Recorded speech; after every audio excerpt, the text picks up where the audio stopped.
everybody, to another week of F Buddies with Mike and Andy. Mike, Wendt, Andy, Ferg. Of course, the F is for food. We have the food show you deserve. Thank you to our sponsors this week, Girolamo Group of Cross Country Mortgage, Ben Franklin Print Company in Middleton, Twisted Fate Brewing in Danvers and Revere, Suffolk Downs, kid, Jamie's Roast Beef in Peabody, Anthony's Roast Beef and Pizza in Reading, Brothers Roast Beef Seafood Salads and Pizzas in Peabody, Summit's Place in Middleton, Golf Lounge 18 at the North Shore Mall in Peabody, and Fibber McGee's, kid. Let me pull up Fibber's because we're pushing to St. Patrick's Day for Fibbers specifically, and it was so good to find this a couple weeks ago. We have 55 days, 4 hours, 22 minutes, and 24 seconds to go till St. Patty's Day. And if you're going to do St. Patty's Day, you should go to Beverly and hit up Fibber McGee's, kid. Andy, how are you? I'm pretty good, but I think our live on Facebook is fucked up. Is it now? I'm not getting a video of either one of us. I'm getting the sponsors still. Oh, it's probably just delayed. Okay, all right. We'll see how it goes. Probably just delayed. I had a pretty okay day until I burnt the fuck out of my hand. Oh, yeah? Like, I got one of those sweet fucking Gordon Ramsay hex-clad pans. I've heard about those. For Christmas, and it's fucking awesome. It's sweet. It's a hex. See, there's the St. Patrick's Day thing. I just saw it. Oh, see, I'm delayed big time apparently. Yeah. It's one of those hexaglobin. Yeah, it's got the hexaglobin, hemoglobin. It's got all the things. And it's got the hematoba. It's got what they call those things? Those fucking monsters from Stranger Things. Oh, demigods. Woman's vagina. Yeah, demigorgs, all those things. So, a woman's vagina. That's better than a man's, according to SNL. So I decided to christen the pan tonight. I got it for Christmas. Nice. And I seasoned it. You got to season it, do it right, wash it with soap and water, a little oil, get it ready for the first cook. Do you have to do that? That's just a quick little thing. I don't have to, but I did. I followed instructions. It's not a cast iron. It's not a cast iron, so you don't have to do that. Like cast iron, you have to do that. I follow instructions, man.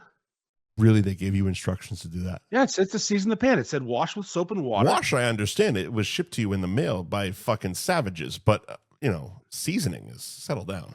Then it told me to put some olive oil in it on medium heat for 2 to 3 minutes. Nice. And swirl the oil around, dump the oil and wipe it out. And I did. I listened. You dump what in? I dumped it out after it was done and wiped it clean. It was nice. Fair enough. All right. So anyways, I get this fucking pan.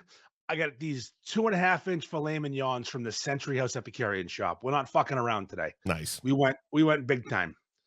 And listen, if you're going to get filet mignon to cook at home, always Century House Epicurean shop, nothing else. All right.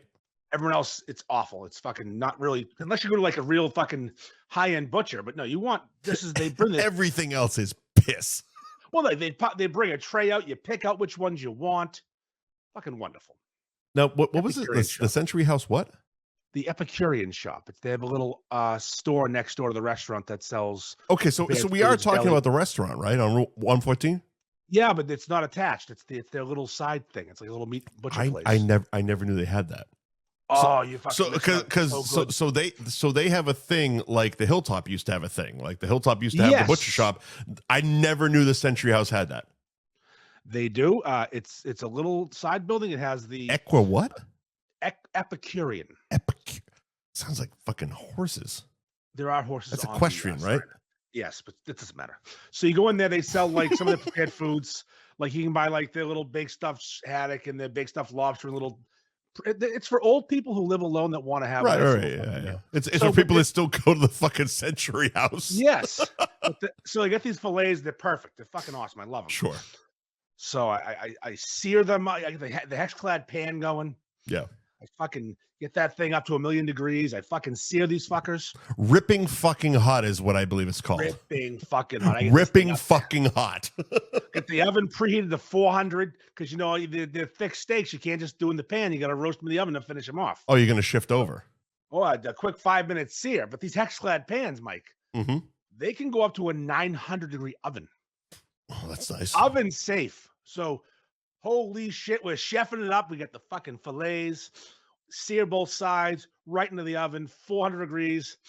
Like 10 minutes goes by. Poke it with the thermometer, 125. Pull and rest. Beauty. Beauty. Pull them right out of the pan. Put them on a plate. You don't want to keep cooking them. This is we're on a heater right now. We're fucking right now. Here's the thing: these hex-clad pans look like any other pan. They don't look like a cast iron pan, like you mentioned. They look like every frying pan. They look like every other fucking frying pan. Like a regular silver handle. I've never had a pan that looked like a regular pan that could go in the oven. Silver handles going in the oven is wild to me. I agree. Now, my brain's fucking scrambled eggs as usual. I'm cooking broccoli. I got Delmonico potatoes. My wife can't have Delmonico potatoes because of breadcrumbs. I was going to say, what were the sides happening here? I'm making wife a baked potato. I'm checking that. I'm doing all these things. Sure. Broccoli's in the... I thought to myself, I should clean this pan immediately because I like it. I want it to preserve it. Right. And I don't want to use too much soap. I don't use a dishwasher if I can help it. So I'm like, I got a minute here. I'm going to grab that pan. And you want to cook it hot, obviously, because it's easier. Yeah. I'm going to rinse the pan out. I'm going to wash it out real quick. Soap and water, move on my life. I grab the pan. And I just spent the last 10 minutes in the oven at a 400-degree temperature. With your bare hand. Bare fucking hand. Like a real man. And I do have what they call man hands, working man hands. They're not soft. They're very much like alligator skin. One of those blue-collar sons of bitches. Yeah, got the calluses and such. So it takes a second to feel the pain. His hands are ribbed for his pleasure. Exactly. I really do some damage. I could rip my dick off. I can skin off my dick. No problem with these things. So I fucking grab the pan. Lube isn't an option. And it just gets caught in the crevices. It's there forever. I fucking grab this thing and it takes me, like I said, a half a second to realize this is 1,000,000 degrees. Yeah, that's fucking hot as shit, right? So now my hand, these fingers have no more fingerprints. The two middle fingers on my hand, and then down here, my palm has a nice burn. Sweet. You want to rob a fucking bank? Someone already said that. Here's the thing. That's so Boston.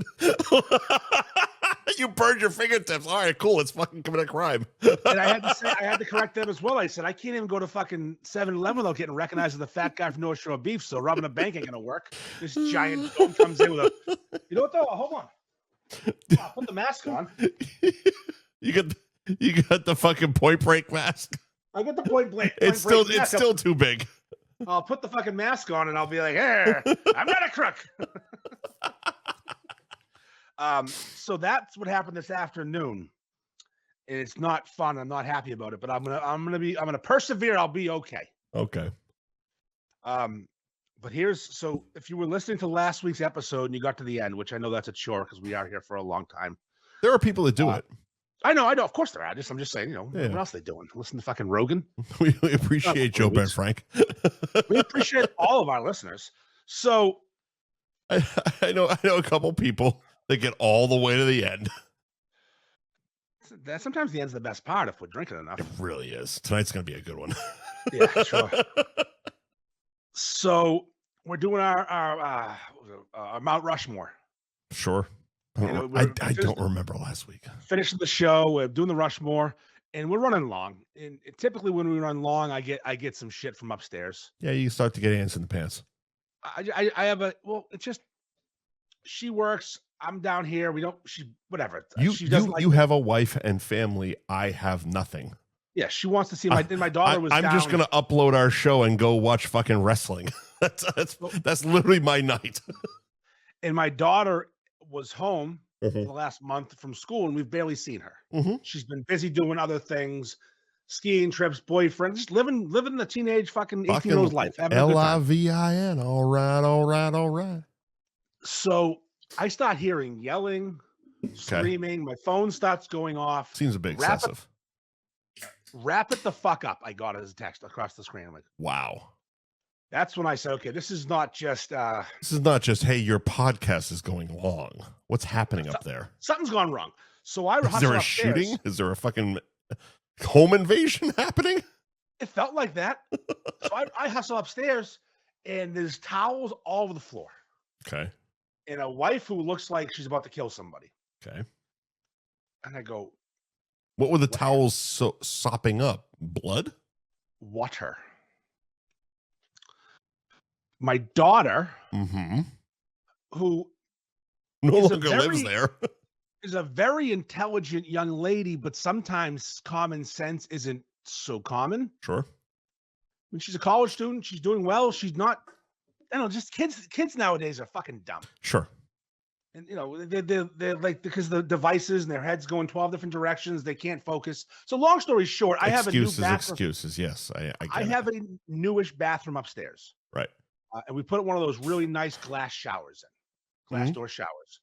And they don't close and seal the way showers of old would. They're worse than a fucking shower curtain. Is it a door or is it a slider? It's a door. Okay, go on. And a small little gasket that connects to the glass. Go on. I know. Okay. Yeah. So they do keep my floor's never wet, but you got to be conscious of where you're aiming things. How much of a lip do you have between the door and the floor? Oh, there's a good sized lip. Interesting. That wasn't the problem. That wasn't the problem. Interesting. See, in order for that door to work, it has to be fully closed. Right. And when you decide to use the shower handle because you're shaving your legs because you're a girl. All right. And you aim the handheld shower thing that clips on the little handle that's there. Oh, okay. That's aimed at the door you didn't close. So you have one of those detachable gimmicks. Yeah, I have the overhead one and the little detachable one. Gotcha. Okay. So what happens is you aim that at the door, don't close the door fully, and then do other things while showering, like, shaving legs or whatever. And the water just pours at the door and out on the floor. And you don't notice that for quite a while. Do you? To the point. Do you, though? To the point that water starts coming out of the light switch directly below the shower on the floor below it. That seems excessive. That's a lot. That's a lot of water. That's a lot of not noticing water. I know. And what's funny? She blamed the house. Fuck. Yeah. I really don't want to talk shit about your daughter. No, it's just listen. I really. That's an excessive amount of water, sir, for you to not notice it fucking going everywhere. If it's leaking through light sockets. I mean, like, holy shit. That's a lot. That's a lot. Yeah, it was soaked the floor below. It soaked the floor she was obviously on. To the point your wife was yelling at you to come upstairs. That's emergency busted pipe situation. And it was because my daughter aimed a shower head at a wall that wasn't a wall, it was a window. Again, I don't want to talk shit about your daughter. Yeah, that's all. It's just, I really don't. I don't. This is the same person that got the state troopers called to my house in Maine because she didn't lock the door and left a mess. They thought I had squatters. This is a bad fucking period in her life. It's just that she's just. This is a rough patch. Let's just call it a rough patch. It's gonna be fine. We're gonna get all is well. All is well.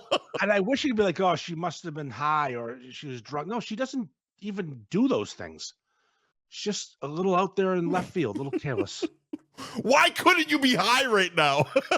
Seriously, this could be excuse. Holy shit, that's a lot, sir. It was just like, oh God, you got to be kidding me. So that's why the show ended abruptly last week because my house was flooding. I mean, abruptly at like 3:15. Yeah, we did it for a while. We were wrapping up anyway. Yes, it was almost over. Also, what we didn't get to last week, and I meant to shout out my man who made this. Oh yeah. The gold leaf picture, the 5x7, my logo with gold. The way it's you're waving it, that reflection is super fucking cool. Yeah. That's what makes it awesome. It's fucking awesome. I don't want to hang it up because I want to do this. Like, it's fucking sick. That's yeah. It's gilded. Explain what it is to people watching. Because you should be watching the video, not just listening to the audio. So it's my logo, the North Shore Beef's typical logo, but the bun is made of gold, actual gold. So all those things we used to vomit up after drinking a bottle of Goldschlager, he has rubbed into this fucking portrait that now makes Andy's fucking logo. And if you look close, the James River is glittery, which you can't really tell. Of course it is. Why wouldn't it be? Because he had to make it look different than the beef, so he added some glitter to the James River so it wouldn't look like the same color as the beef itself. So does the James River actually have little flakes of gold in it? I don't know. Like James River Slogger? No, I think that'd be cool. No, I think it's just little glitters. So that would be Bob the Gilder made that for me. His nickname or his handle on Instagram is @VeryHandsomeShrimp. Nice. And he does these things. He's very talented, obviously. He's funny transitioning. Yeah. He did one for Kelly's. I'm sure he did because, money. Well, of course, no, never expect them to refuse. But here's the funny thing. They never took it. They paid. Why didn't they take it? I think it was during the transition and it just fell through the cracks. So where did it end up? It's on his fucking kid's bedroom wall. Oh, he sent it to you. Yeah, but and then you should auction off for charity. Well, yeah, but I'm just spitballing here. I agree. I think he was very pleased with it, and he's very proud of it, and he wants to keep it. Okay, for fucks. It's also way big. I mean, I got the smallest one. He makes them huge too. He'll do a fucking 10 by 8, like an 11 by 16, whatever you want. He'll fucking do it. Right. So yeah, I think he said for anyone who wants this, it's $185 for this size. For the size you have. Yes, and obviously more money if it's bigger. I got a better deal than that, but I'm me. We might have to do an F Buddies one. It's a good idea.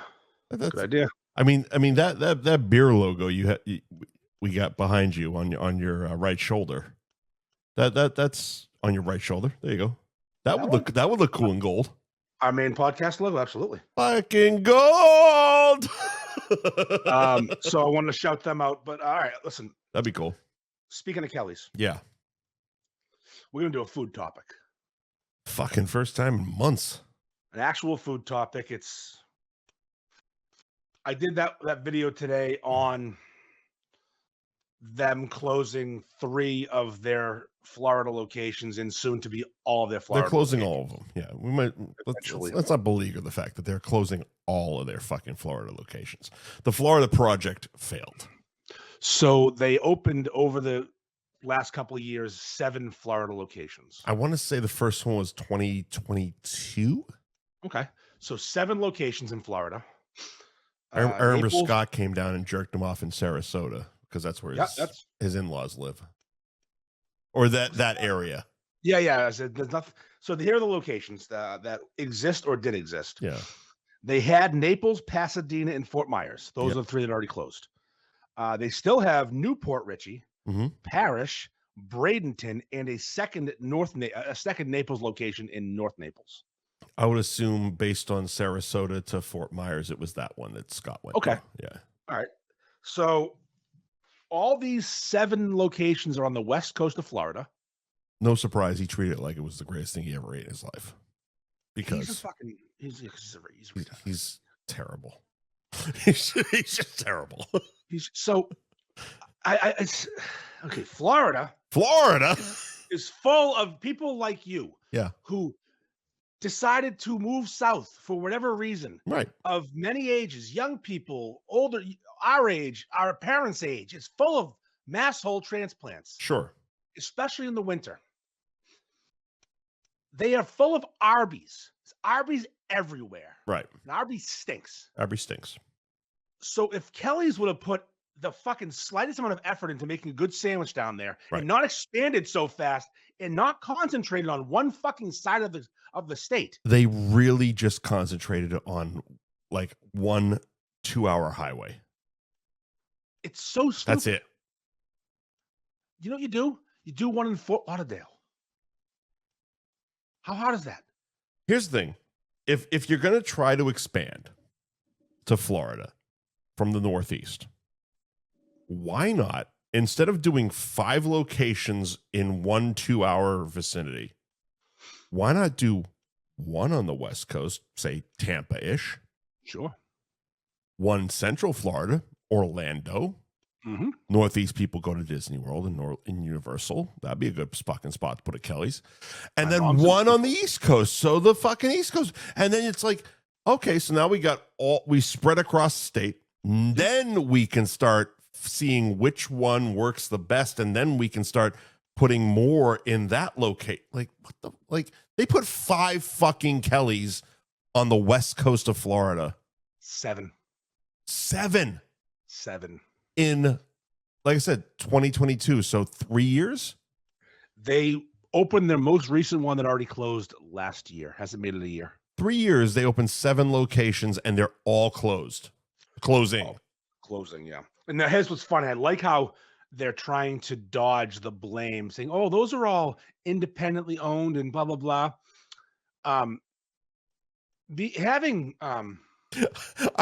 I hit the mute button for Facebook and let out a giant fucking belch, and I looked up and I'm like, oh, fuck, that one on Instagram. I looked at it and I didn't hear it. Well, because you can't hear that. It was awesome. Oh, yes. Okay, you're right. All right, so anyway, I happen to know a lot of things about the inner workings of Kelly's because last year I was approached by the former CEO of 110 Kelly's. Yeah. Well, yeah. 110, but then 110, he moved over to Kelly's. Ryan's a good guy. Yeah. Yes. Okay.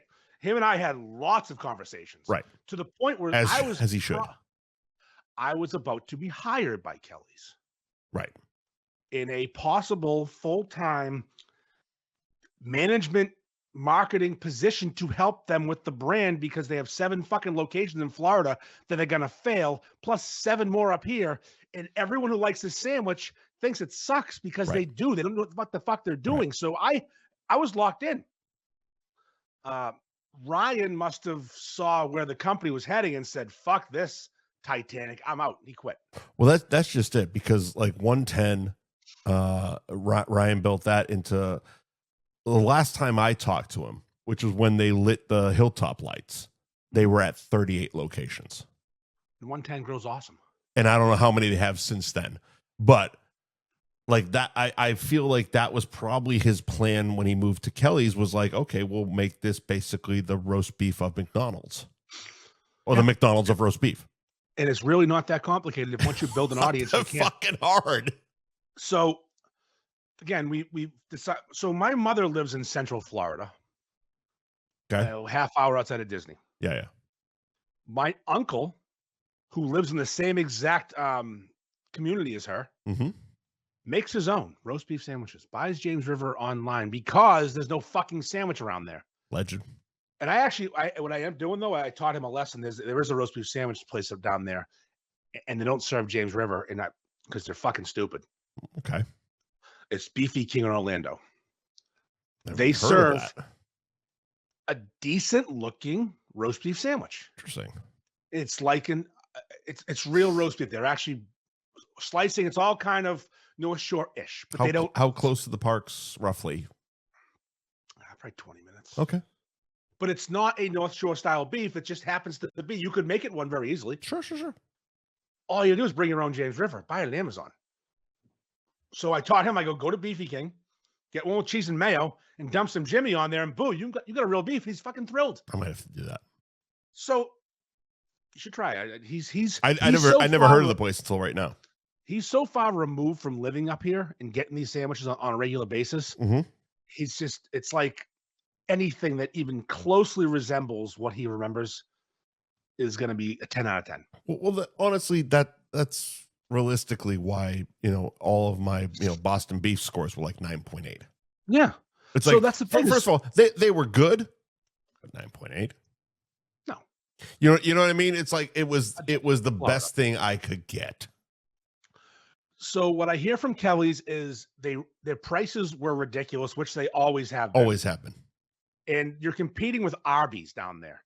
in Florida, fucking poor Florida people who live in huts and fuck their cousins. Like, we're not talking about the best people in the world. They're going to go to Arby's and Checkers and McDonald's and Chick-fil-A. They're not going to your fucking $12, meal deal with shitty roast beef. And if it's going to be expensive, at least it's going to be good. You can't do both. You can't suck and be expensive. Also, and I'm just, again, I'm generalizing and I'm pretty much guessing, but I know how many Northeast people migrate to the Southeast. Yeah. Not the Midwest of Florida. I don't know anyone who moved from here to go to Tampa. Tampa is New York. I know 3 people. And thank God they live there, because I'm going to the Bruins game in 2 weeks and I'm going to stay at their place. But because Tampa has the majority of people migrate down to the Southeast. Yeah, the better part of the town. Right. Better part. Right. No, like I know that Tampa has a big New York what's the word I'm looking for here? Conglomerate. Crowd. Yeah, sure. Crowd. Because contingent. of the contingent. Because the Yankees, they play their spring training games down there. So does the Red Sox in Fort Myers. Oh, that's right. They're on the West Coast too, aren't they? That makes no sense. My argument stinks. Yeah. No, I mean, I've been to a Fort Myers game. What an idiot I am. Fucking New York people are New York people. New York people are everywhere. So like fucking cockroaches. Cockroach. I heard that, okay, the food sucks. It's too expensive. Great. Okay. But here's the thing you can't get down in Florida anywhere. Okay. Unless you find like a specialty place, and that is New England seafood, lobster rolls, clam chowder. Not a thing. There's literally I've know of 3 places. I know of 3 in driving distance from me. So an Ipswich fried clam. Yeah. If you can get that in fucking Florida and you're a transplant, you're in goddamn hog heaven. It's also expensive as dick.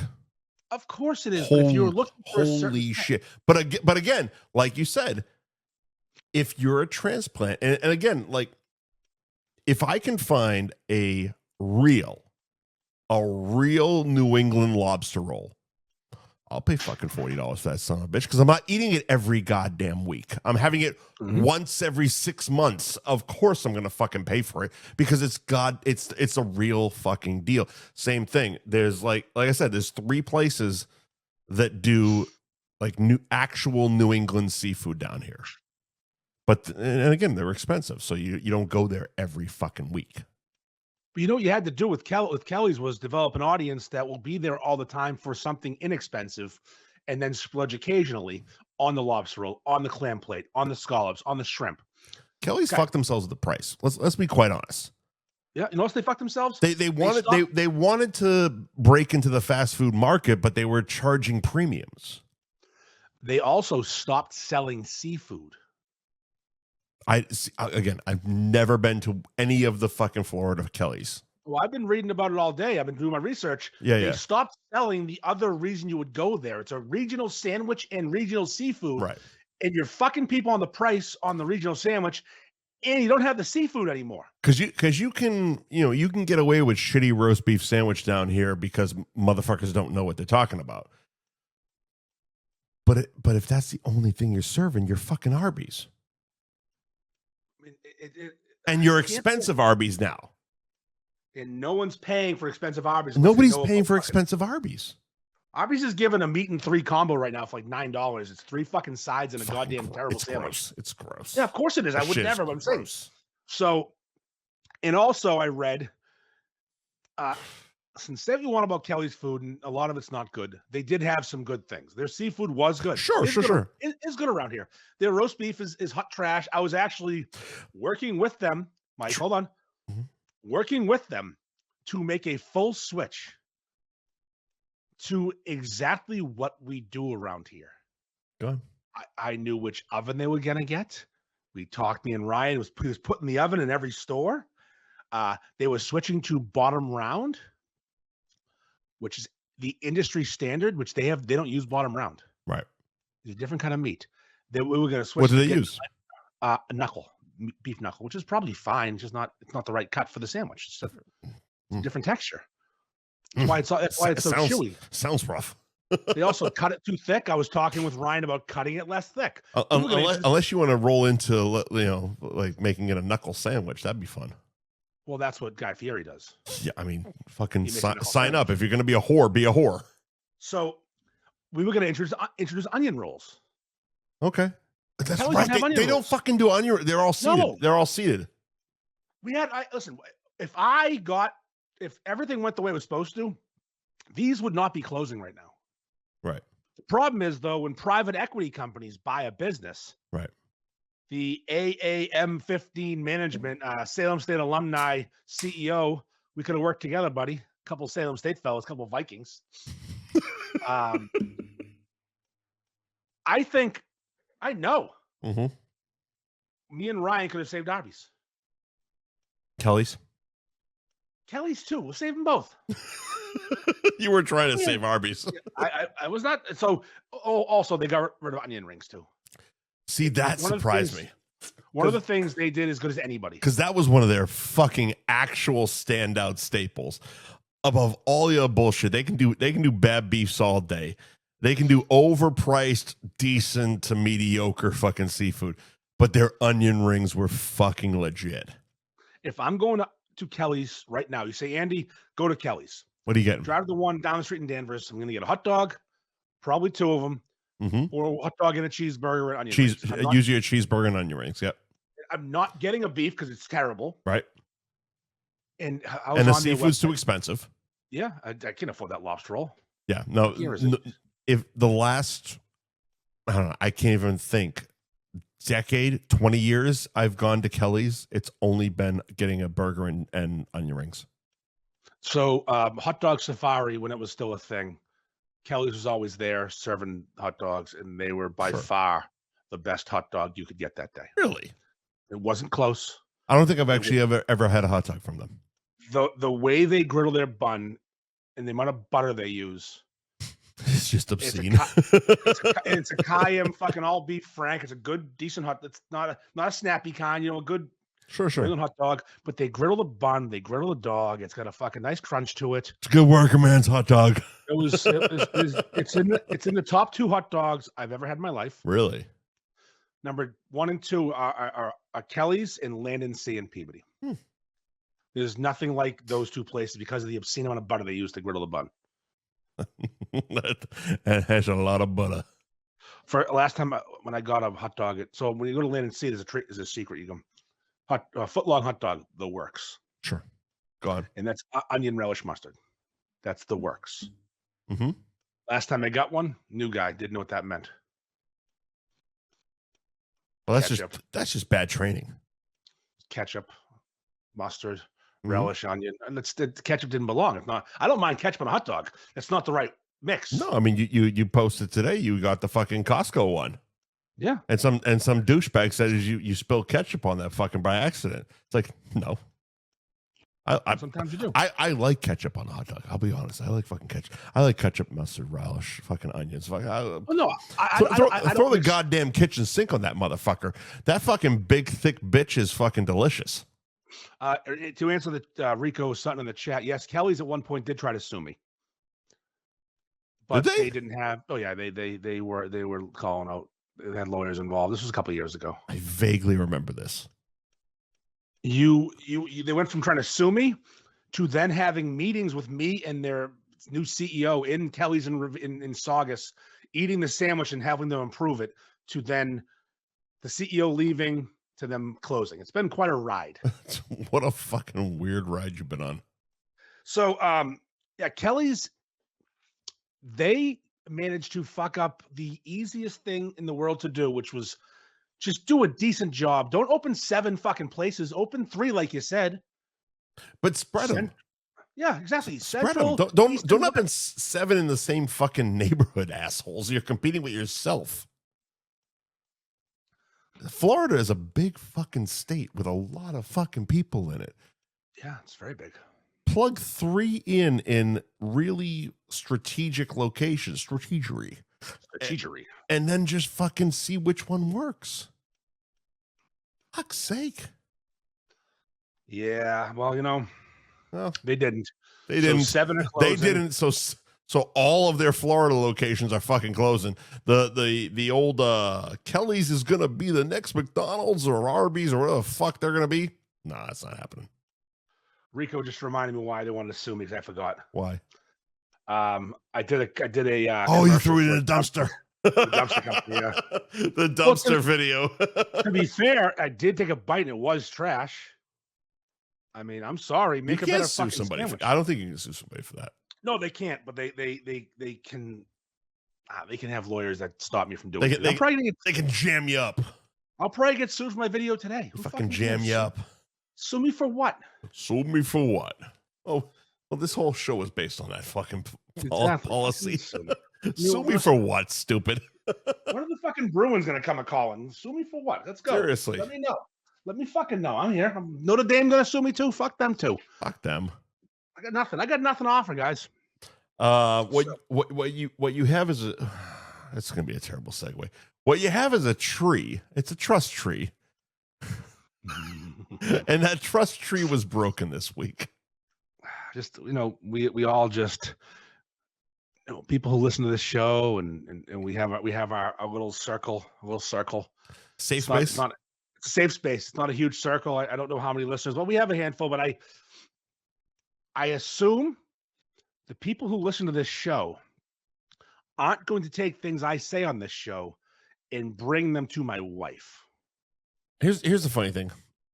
Before you get too far into this, because this topic came about because of a discussion we had last week.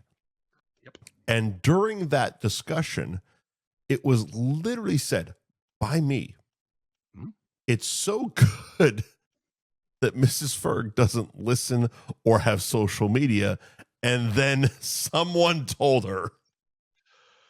Literally, my wife does not have Facebook, Instagram, Snapchat. No. Okay, she does have Snapchat for my daughter. They snap that. That's it, though. There's no Twitter. There's no X. There's no Reddit. She has access to an Instagram page dedicated to my dog, which she doesn't look at. Right.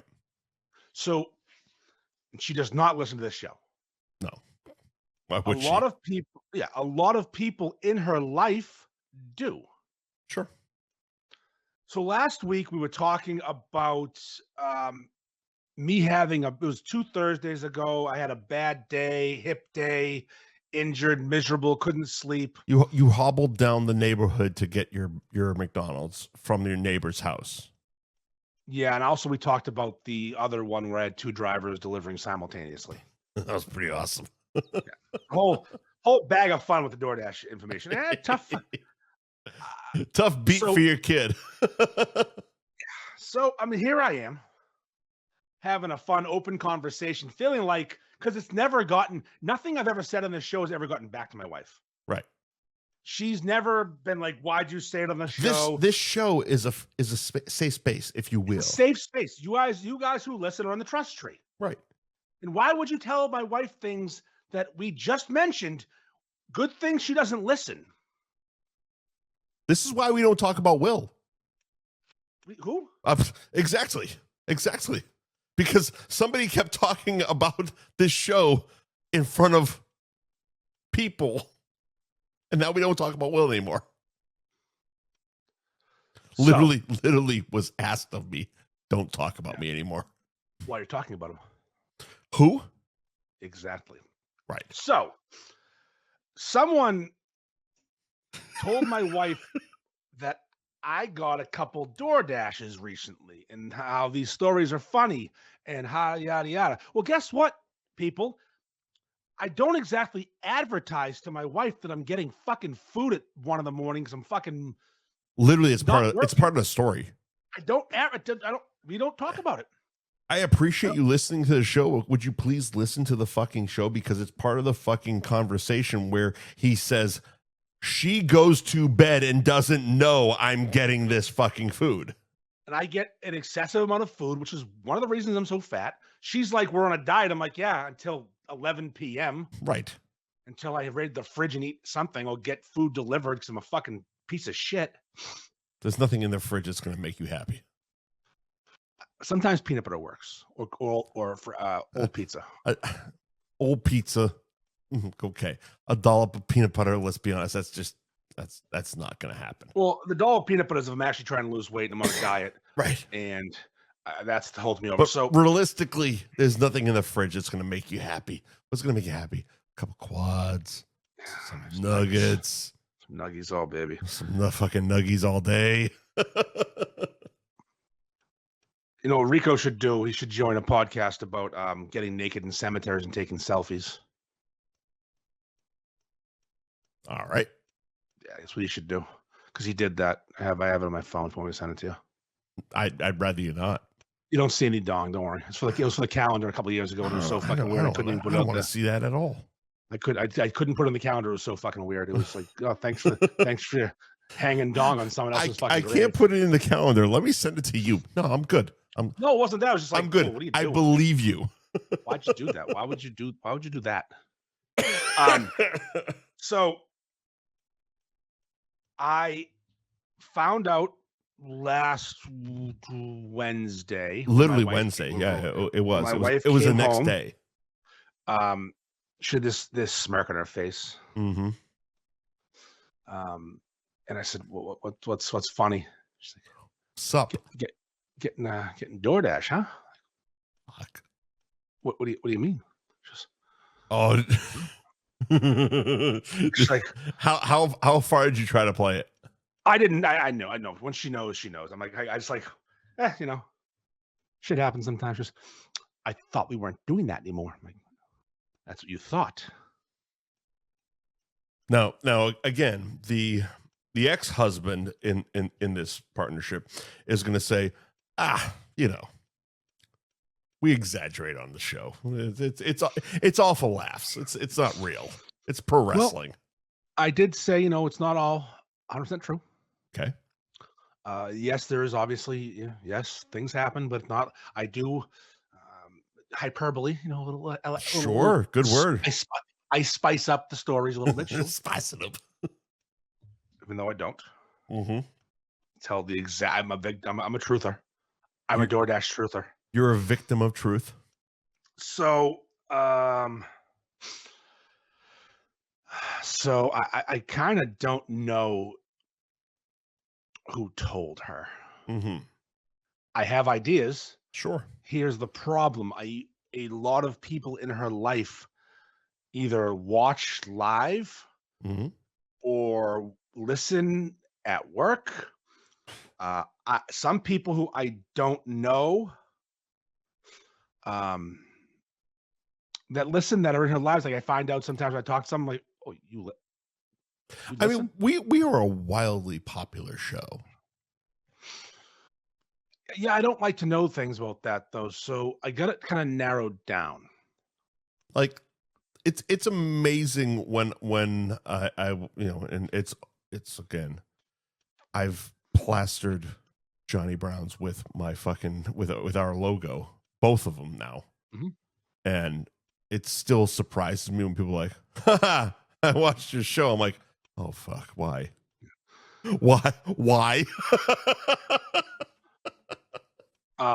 Okay, so Rico is suggesting it's my daughter, and that's actually a wonderful guess because let me tell you what else is going on here.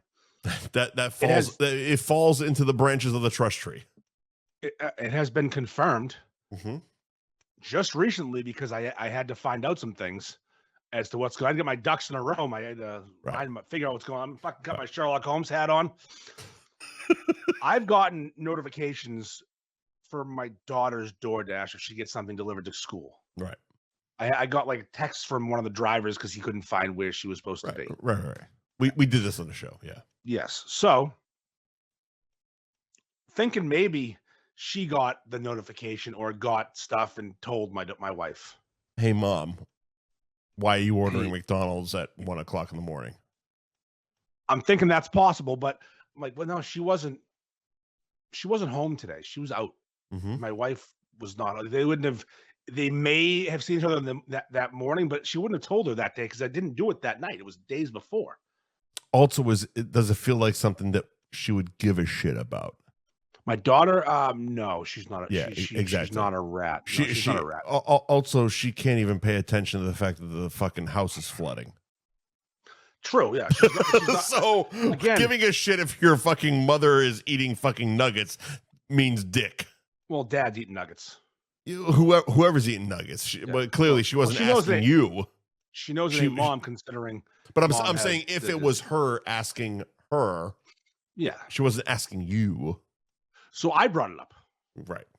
I said, do you get notifications like if I get food delivered? She goes, yeah. Fucking gangster move. Just fucking, yep. I know exactly what you're doing, you fucking filthy savage. So I'm like, oh, that's wonderful. So obviously, she's, I don't look. I'm like, okay, great. We have to turn that off. You first of all. gross animal. You need separate accounts at this point. Just put your credit card on her own account if you want to pay for her food. She pays for her own food. I don't know why. Separate the fucking accounts, you fucking animal.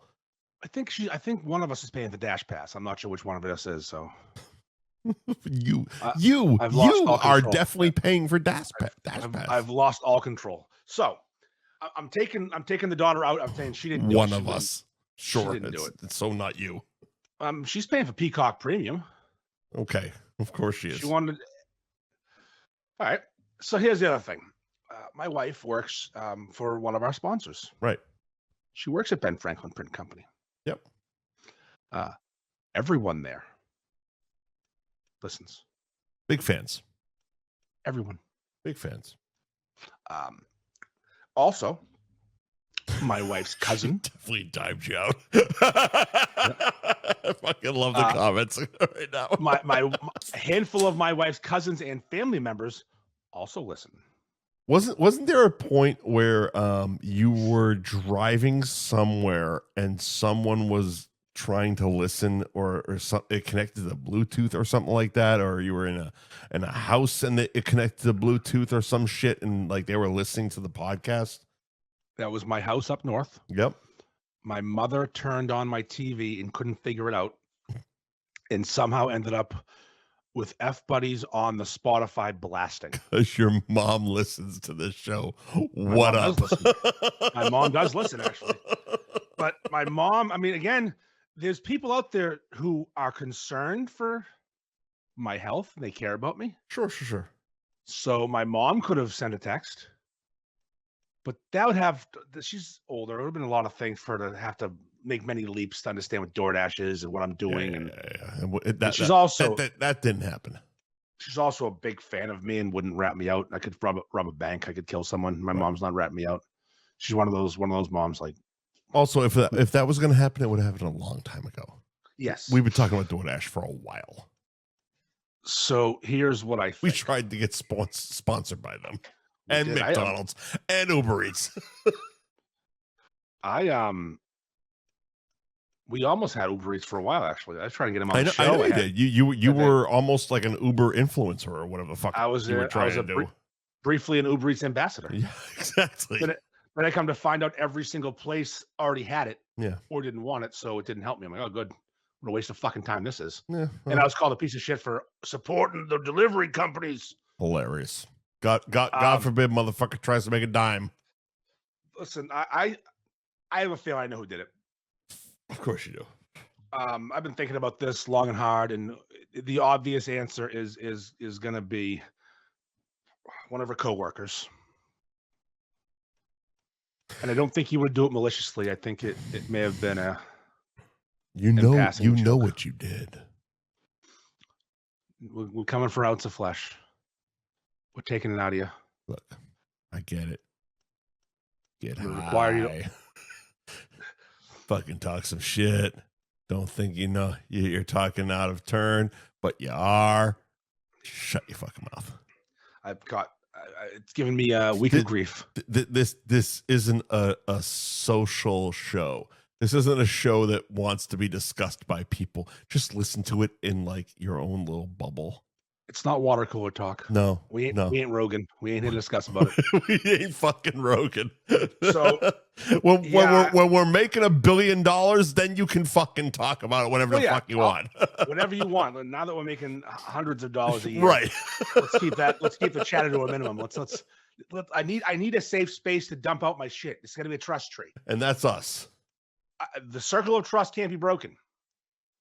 If you're listening, it can't be broken. I'm pretty sure it was a combination of a couple different. Listen, people talk a lot of talk at work, a lot of fun back and forth.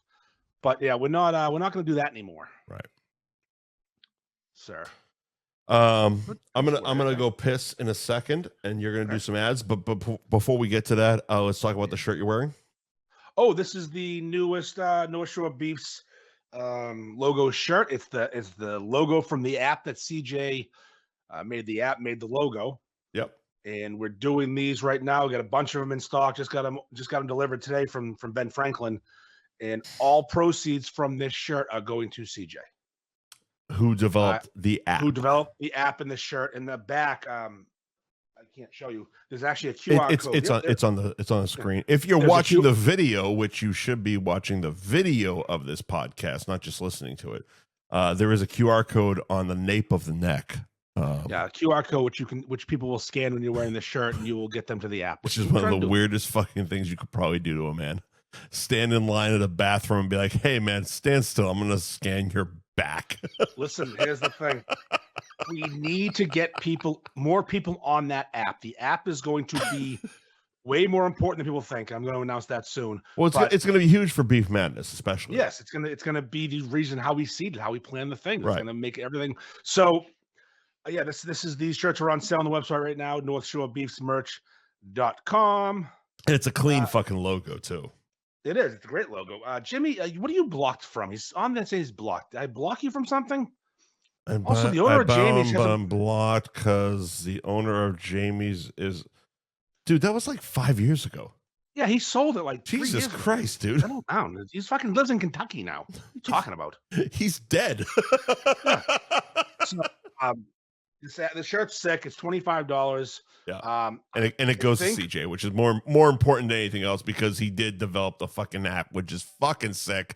Which like the improvements that happen every fucking week that I see, like especially not only just like where you can filter which ones are North Shore Beef approves, but also the open ones, like open now, like because Sunday beefs are fucking impossible to find. Now you can just go to the app and just fucking click on open now, and you see all the fucking shops that are open on Sundays, which is wonderful. Yeah, so this shirt, like I said, you gotta pay for shipping. So that's covering, shipping costs, whatever. But I think because Joe gave me a fucking awesome deal on these. I'm Irish. I hold grudges. He's dead. So Joe gave me an awesome deal on these shirts. Mm-hmm. He waived the screen fees. I got a discount. It's basically Joe gave these to me at cost. Right. So I'm hoping like. Once do the math, I think I might have paid like $11 each for these, which is way less than I only paid for something. Right, so like $14 a shirt's going to CJ. It's awesome. Pretty fucking good. That's awesome. So yeah, I just want to cover my cost break even, and I'll probably end up tossing them extra money because that's what I Yeah, the sweet fucking shirts, man. It's soft cotton, next level. The logo's kind of muted, which I like. It's not loud like my usual stuff. Minimalist is what they call it. Minimalist. Very nice. Yeah. So yeah, buy a shirt. There you go. All right. Do Gary and do Ben Frank, and I'll be back. I will gladly do Gary because he's a spinner. Gary Girolamo Group of Cross Country Mortgage at Buy and Refi on Instagram at buyandrefivithgary.com on the internet. Here's the thing.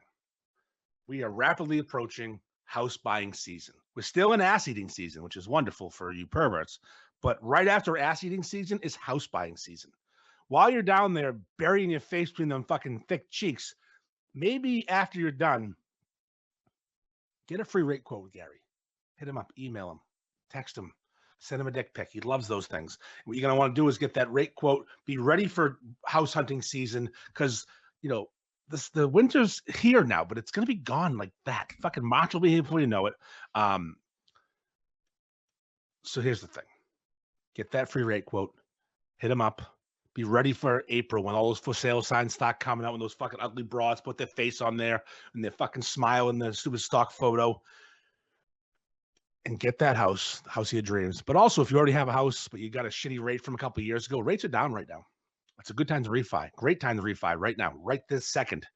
If you're hitting like 6-8%, you can get a better rate. Refi, take some money out, fix your bathroom, fix your kitchen, do a little bunch of things. So hit up Gary, get a rate quote at Buy and Refi Instagram, buyandrefi.gary.com. Gary Girolamo Group of Cross Country Mortgage. Ben Franklin Print Company, the man who prints all my things, despite the fact that I think there's a rat in the hen house. Is that the phrase? I don't know if it is. But anyways, they make all my stuff. They made these shirts. These showed up today at my house. I didn't know they were coming. I was like, oh, what a nice surprise. Very happy. Again, highest quality, best logos, phenomenal job. Mention this podcast, you get 10% off your first order.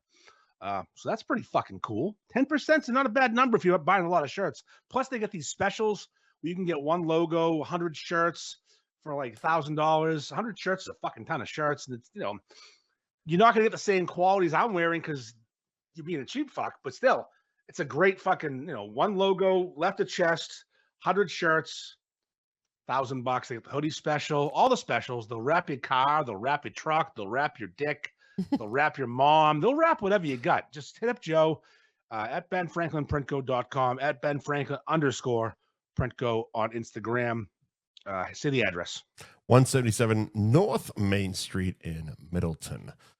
At benfranklin_printco, benfranklinprintco.com. We can smash that get a quote button. And if you mention F Buddies, you get 10% off your first order. You going? All right. Twisted Fate Brewing, 120 Andover Street in Danvers. That's Route 114 in Danvers, next to the Guitar Center. And at Suffolk Downs, which is 64 Salt Street in Revere.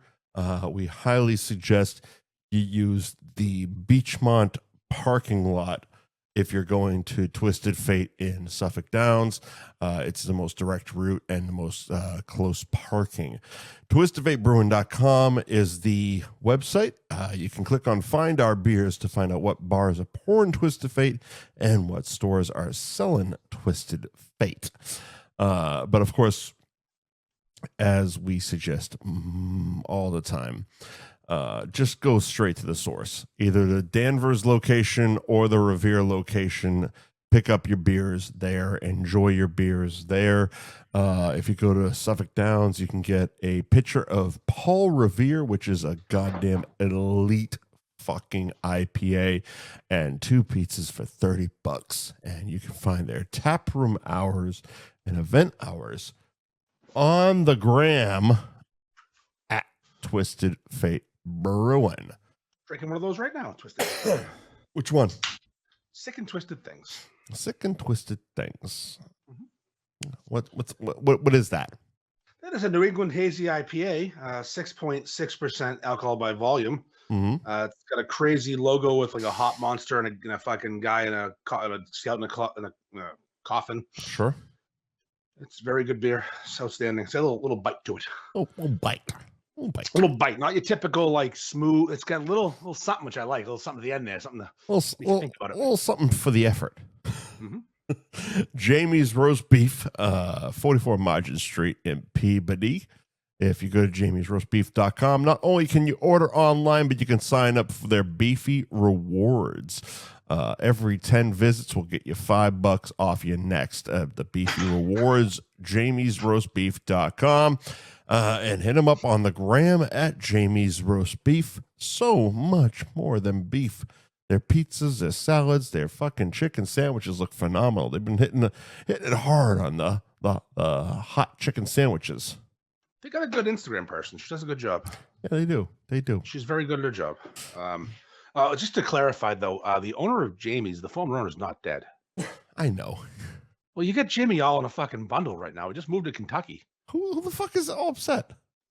Well, you made Jimmy feel bad on the comments. Oh, my God. Settle down. Now, the namesake from Jamie's has passed away, but he never owned it. Matt, his brother, Matt of Jamie's, he sold it to the people that own all the fucking... Who's upset in the comments? Okay. Okay. Oh, fuck off. He might as well be. Anyway.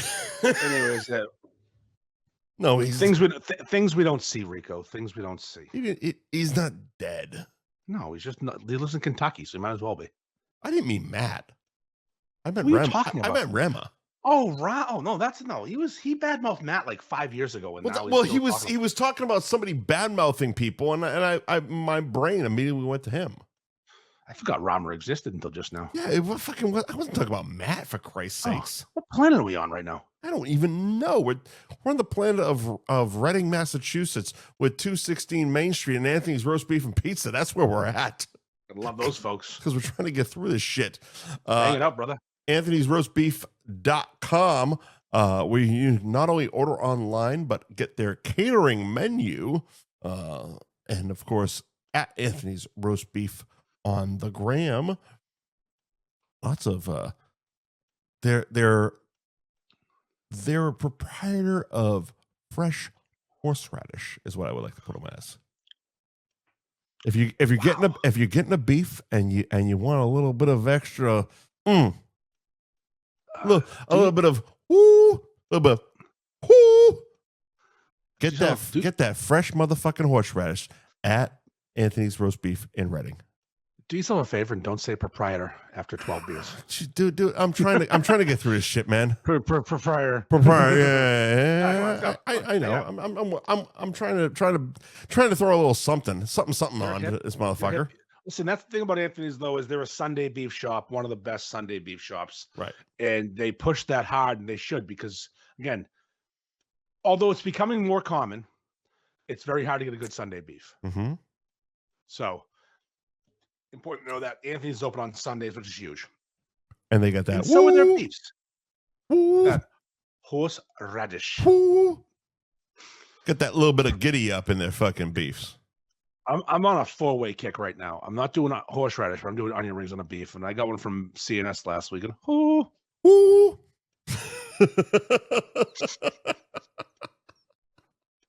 right, fuck it. All right. Next topic. Influencers. Hold on. Before we move on real quick, I just have one more thing to say with the previous topic. Gone.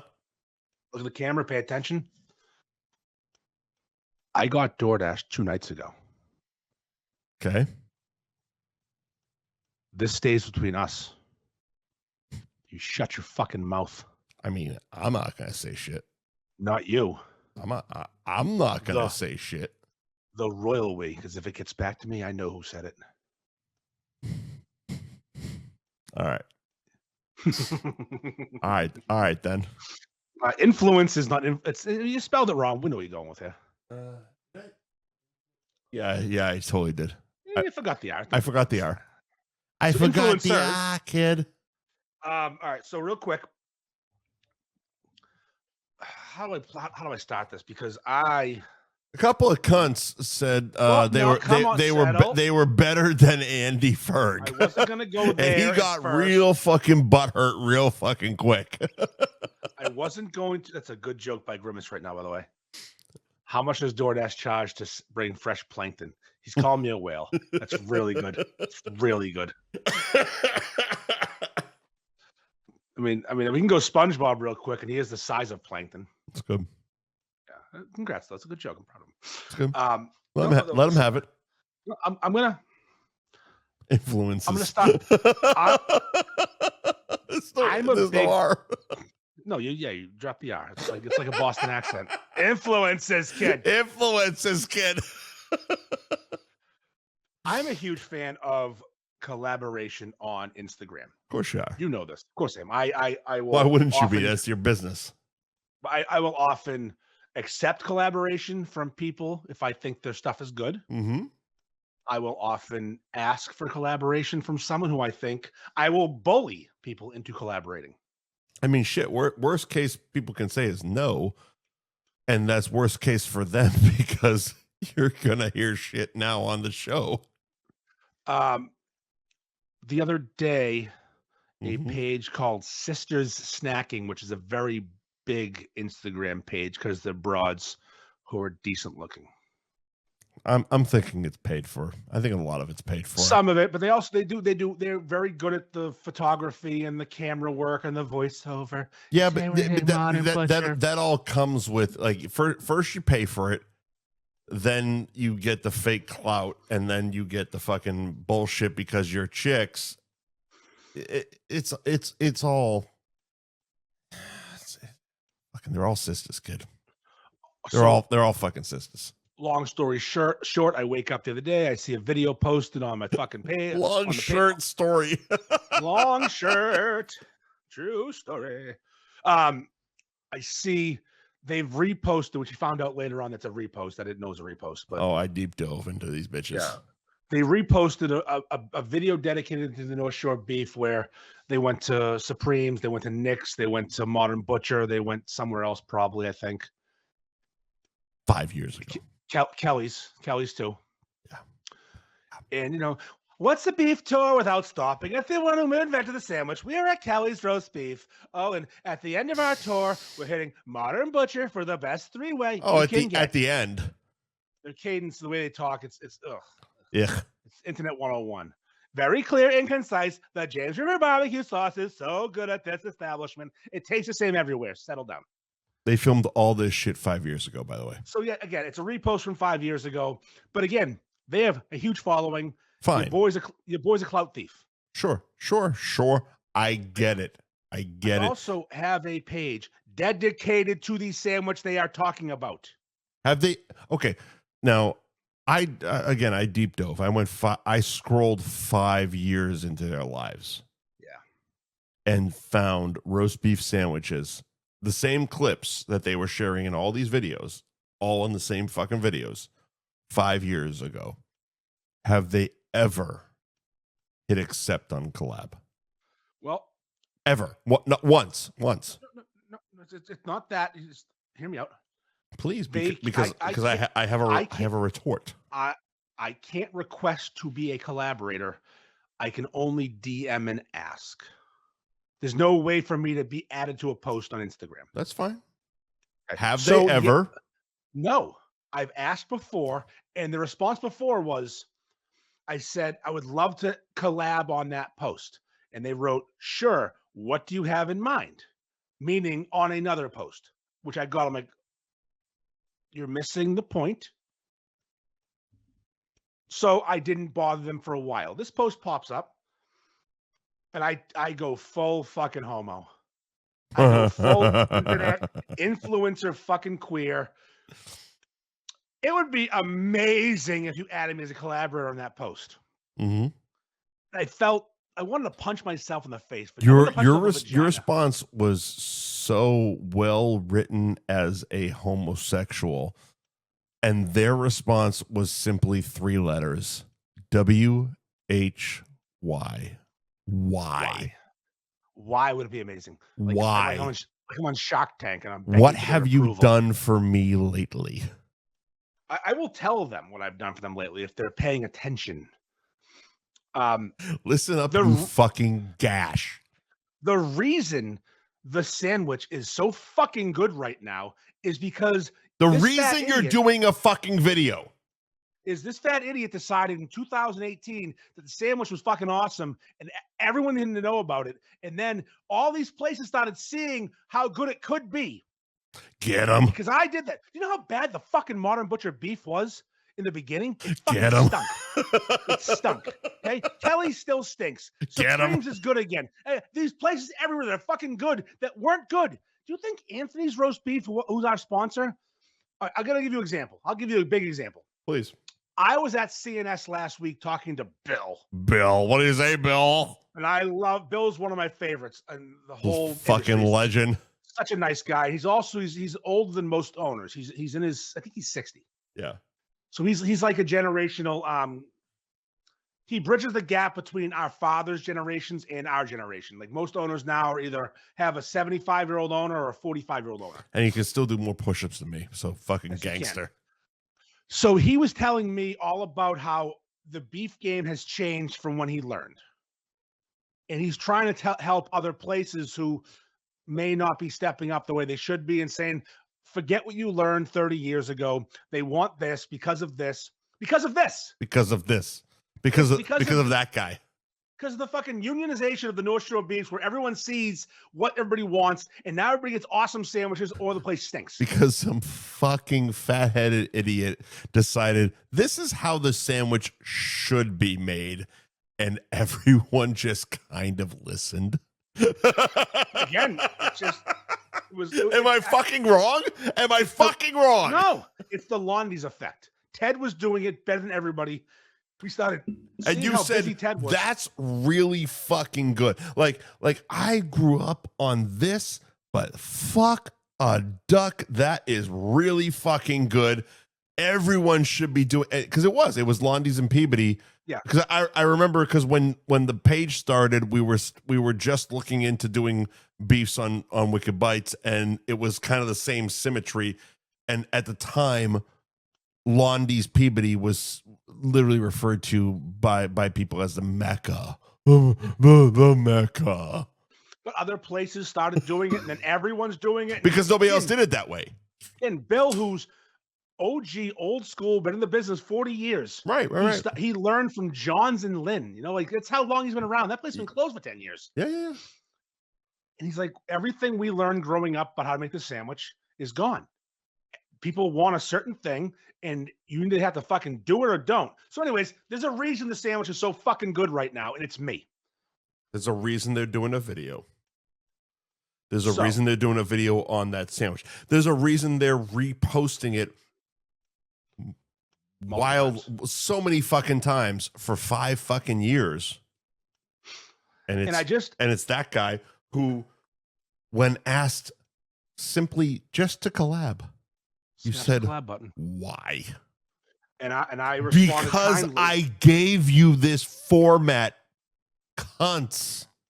So I responded kindly and you gave did. my reasoning. You were wild. You were so political about the whole fucking thing. I just wanted to steal some followers, but guess what? I deserve those followers. I know you did. So and then like I said, I deep dove. 5 years they've been repurposing these fucking videos. I answered their question as to why with, my page is dedicated to that sandwich, and I'm really odd, blah, blah, blah. Suck that dick, suck your tits, suck your pussy, suck your asshole. It's ass eating season. What do you need from me? Right. And I just got a like on my last. Fuck them. Really, yeah, fuck them hard, fuck them. Because I have collaborated with very large pages in the past, and it's gone very well for me. And it's gone very well for them. Purely Boston did a collab with me a couple of years ago. It was one of the most viewed videos ever. Your boy gets views. I know. Team dinners. Here's the thing about it. I'm going to tell you some things. So Team Dinner has reformatted his whole fucking thing and asks about North Shore beefs on every fucking interview now. Yes, right. He's not stupid. He knows what every single fucking interview he fucking you could see in his face he pissed Stevie off when he asked about it. Well, listen. Oh, come on, you know. He didn't ask about his favorite pizza shop and the bum and the crust. He didn't ask what the best thing in North Andover was. You fucking. So, but again, like I accept collabs from a lot of people, or even but even small pages. I think it's a whole fucking hierarchy where these broads think they're so much better than everybody else because they bought a following.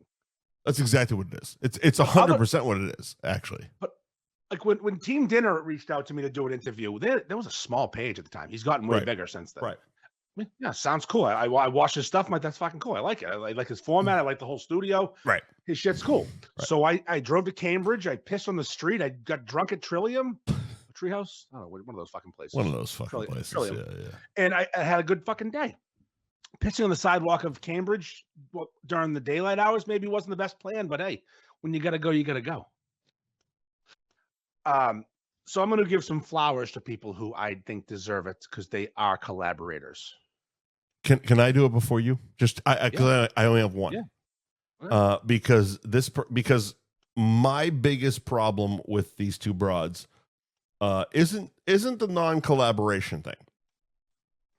It's the repurposing thing it's the reposting thing that, because again, when you turn me on to them for the reason that we're talking about, I started scrolling, and I was just pointing out the North Shore Beefs videos, but that wasn't the only one. Like there was plenty of like, okay, that's the same pizza as that one. That's the same burger as that one. Like they filmed a bunch of shit years ago, and that's all they're fucking repurposing. And here's the thing. There's somebody who repurposes videos but is fucking honest about it. And that's Mikey P. Oh, yeah. He's Mikey P reposted everything from Facebook, Where Did You Eat Today, Sir? Will absolutely tell you, it's the first in capital fucking letters, repost. Yeah. I ate here 3 years ago or whatever. And it's like that amount of honesty in this, I don't even call it a business, but this influencer spectrum is so fucking rare that you have to appreciate it. You have to fucking appreciate it, because people will repurpose shit and act like it's fucking brand new. And he's one of the very, very, very, very, very rare people that don't, and they'll repurpose shit and be like, suppose from 5 years ago, here you go. So Mikey, I think he realized he could make some money off Facebook. So he took all of he was strictly Instagram and TikTok before. Yeah, he took all of his stuff and said, all right, I'm going to repost on Facebook. But even on Instagram, he'll still Once in a while, he'll still post, because, and the only reason I'm saying that, and the only reason he's fresh in my mind, is because today I was scrolling and I saw literally the first in capital letters repost from whatever fucking date was. Yeah, and I'm like, Mikey's awesome. I'm like, good for you, good for you.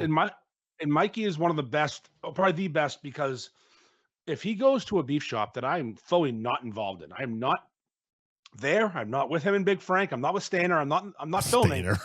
I'm just not there. Yeah. Every single time Mikey does a beef video, I get tagged and collabed. Of course you do, because he's not dumb. And also, he was doing this before he had a larger following than me. Because here's the thing, and this is the part of it that those broads don't get. Even though they have X amount of hundreds of thousands of followers, you could always have more. And if you're talking about this one niche fucking sandwich that isn't in your demographics wheelhouse, but is in this other demographics wheelhouse, and if you hit the collab button on this page that is that demographic, that's how you, like, why would you like, okay, so you have 300,000, I'm just ballparking, 300,000 followers. Why wouldn't you want 360? Because they've worked with Bobby Flay and Gordon Ramsay and Guy Fieri. Fuck off. So have I. So have I. Yeah, exactly. They're slumming. So have I. It gets you dick. Those guys get you dick. So it's just one of those reminders that and not the way you want. I'm generally not going to be accepted by mainstream culture for the most part. I'm counterculture, and that's okay. Now we're gonna do our own thing. I almost started a series today, which I will start hopefully very soon. I probably need a camera person though to help me with it. That always helps. Setting up a tripod is gonna be a little gay. It's gonna be a bitch. So, but before we move on, I just want to shout out Everyday Maggie. I wanted to talk about her for a second, but go ahead. Do you think? No, just people who are willing to slum it and hang with me. I didn't So you've mentioned her a bunch of times. I know you did the thing at Modern Butcher with her. Mm-hmm. But even before Modern Butcher, you mentioned her a bunch of times, and it was always like I always recognized her profile picture in the Patriots shirt, and I'm like, every time you said it, I'm like, I have no idea who that is, and then I click on her thing, I'm like, oh, I know who that is. She's popped up in the algorithm. I had no idea until today how many fucking followers she had. She's huge. No idea. Because I saw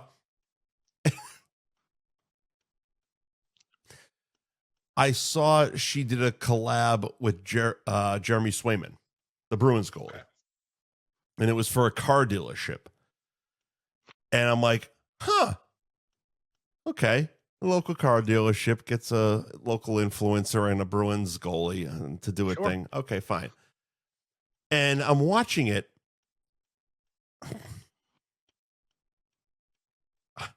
I respect the hustle. I do. She's a terrible actress. Holy shit, she is a terrible fucking actress. And Jeremy Swayman is maybe the worst fucking actor I've ever seen in my life. But it made me click on her fucking page and go, holy shit, she's got almost 500,000 fucking followers.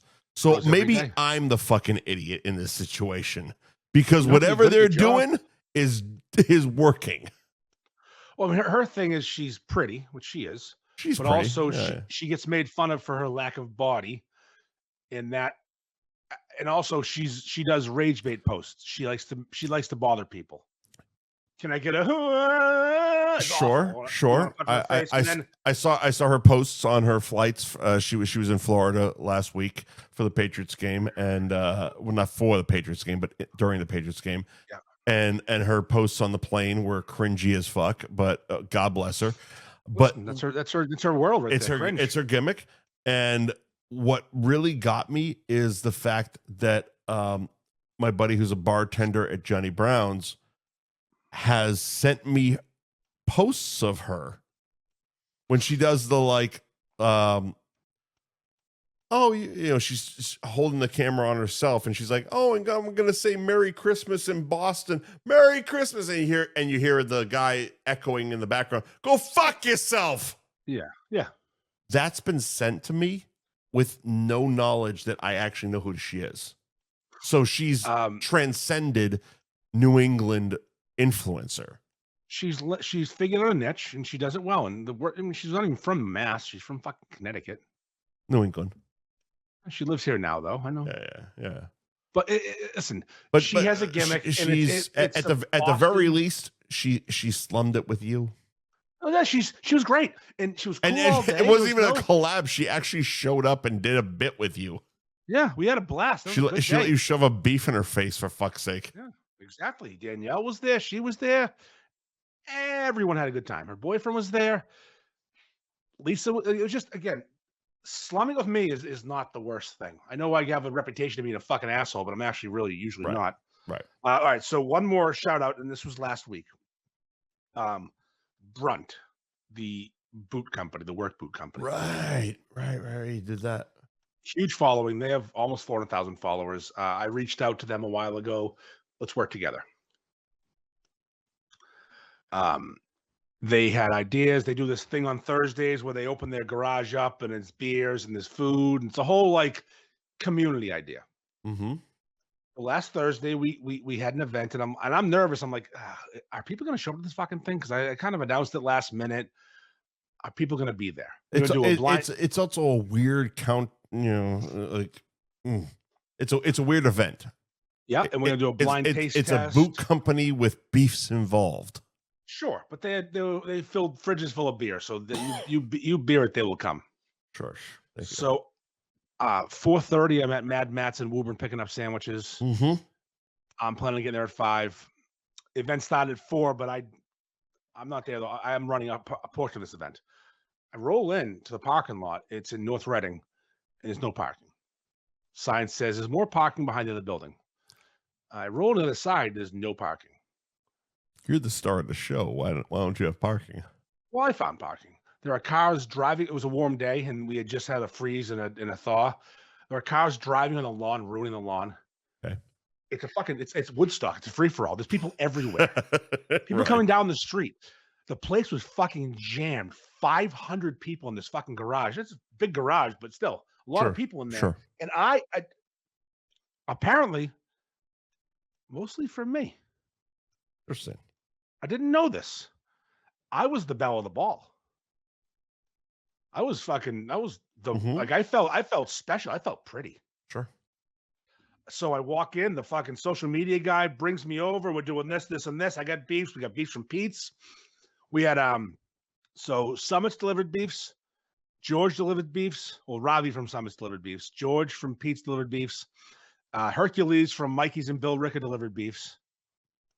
I don't know his real name because his name's in Greek lettering on Facebook, but he's Hercules to me. He's fucking 9 feet tall. He'll make you look short. Never find out his name. He's 6'9", Mike. Never find out his name because Hercules is the greatest fucking name ever for a man like that.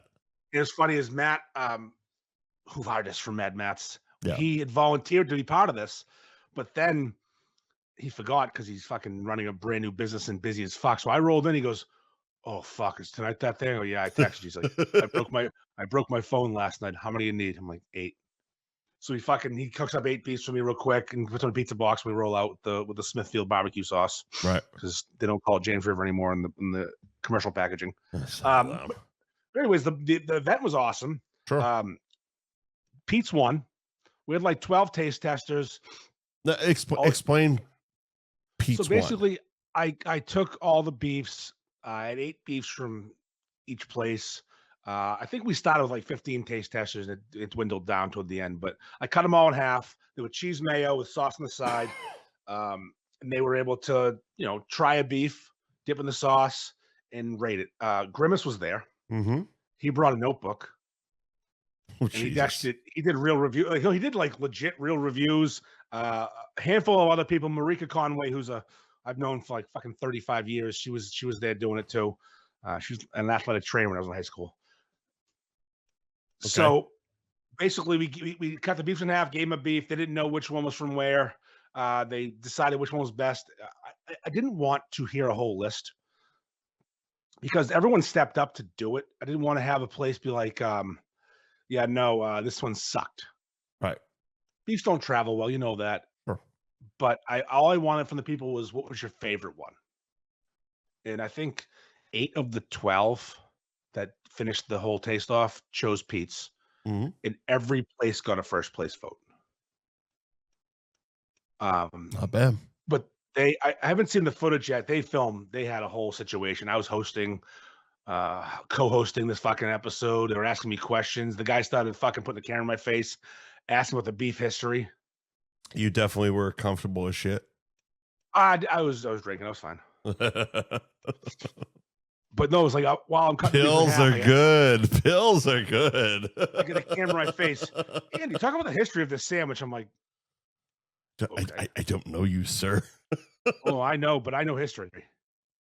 Beef history is my new thing. I'm starting a segment. Yeah, I'm starting a thing. Yeah. I want to go see the people from Bill and Bob's tomorrow. That boy. Meeting too. That boy. So no, but here's the thing though. Like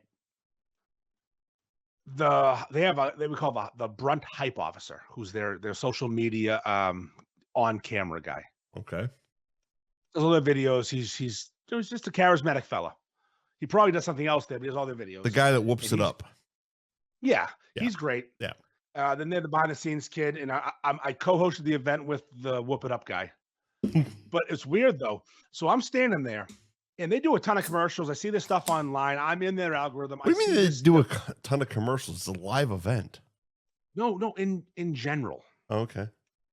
Like I see them on TV when I'm watching fucking. Oh, okay. TV. Oh, okay. They're everywhere. I see they're in my algorithm. I see their ads on Instagram, and their owner, this Eric guy, right? He's in most of the videos. So I recognize him. He's sitting there, right? So I'm like, it'll be awkward, Andy, because I have to go talk to this guy. Mm-hmm. It's his place. Everything's cool. They treated me so well. I'm feeling like the prettiest girl at the fucking ball. Sure. I'm Cinderella in this shit. Right. So I told my wife, I gotta go talk to the owner and see if I can, be normal for a second, just have a conversation with somebody. I gotta go rap with the man for a minute. So I see him. He's probably 20 feet away.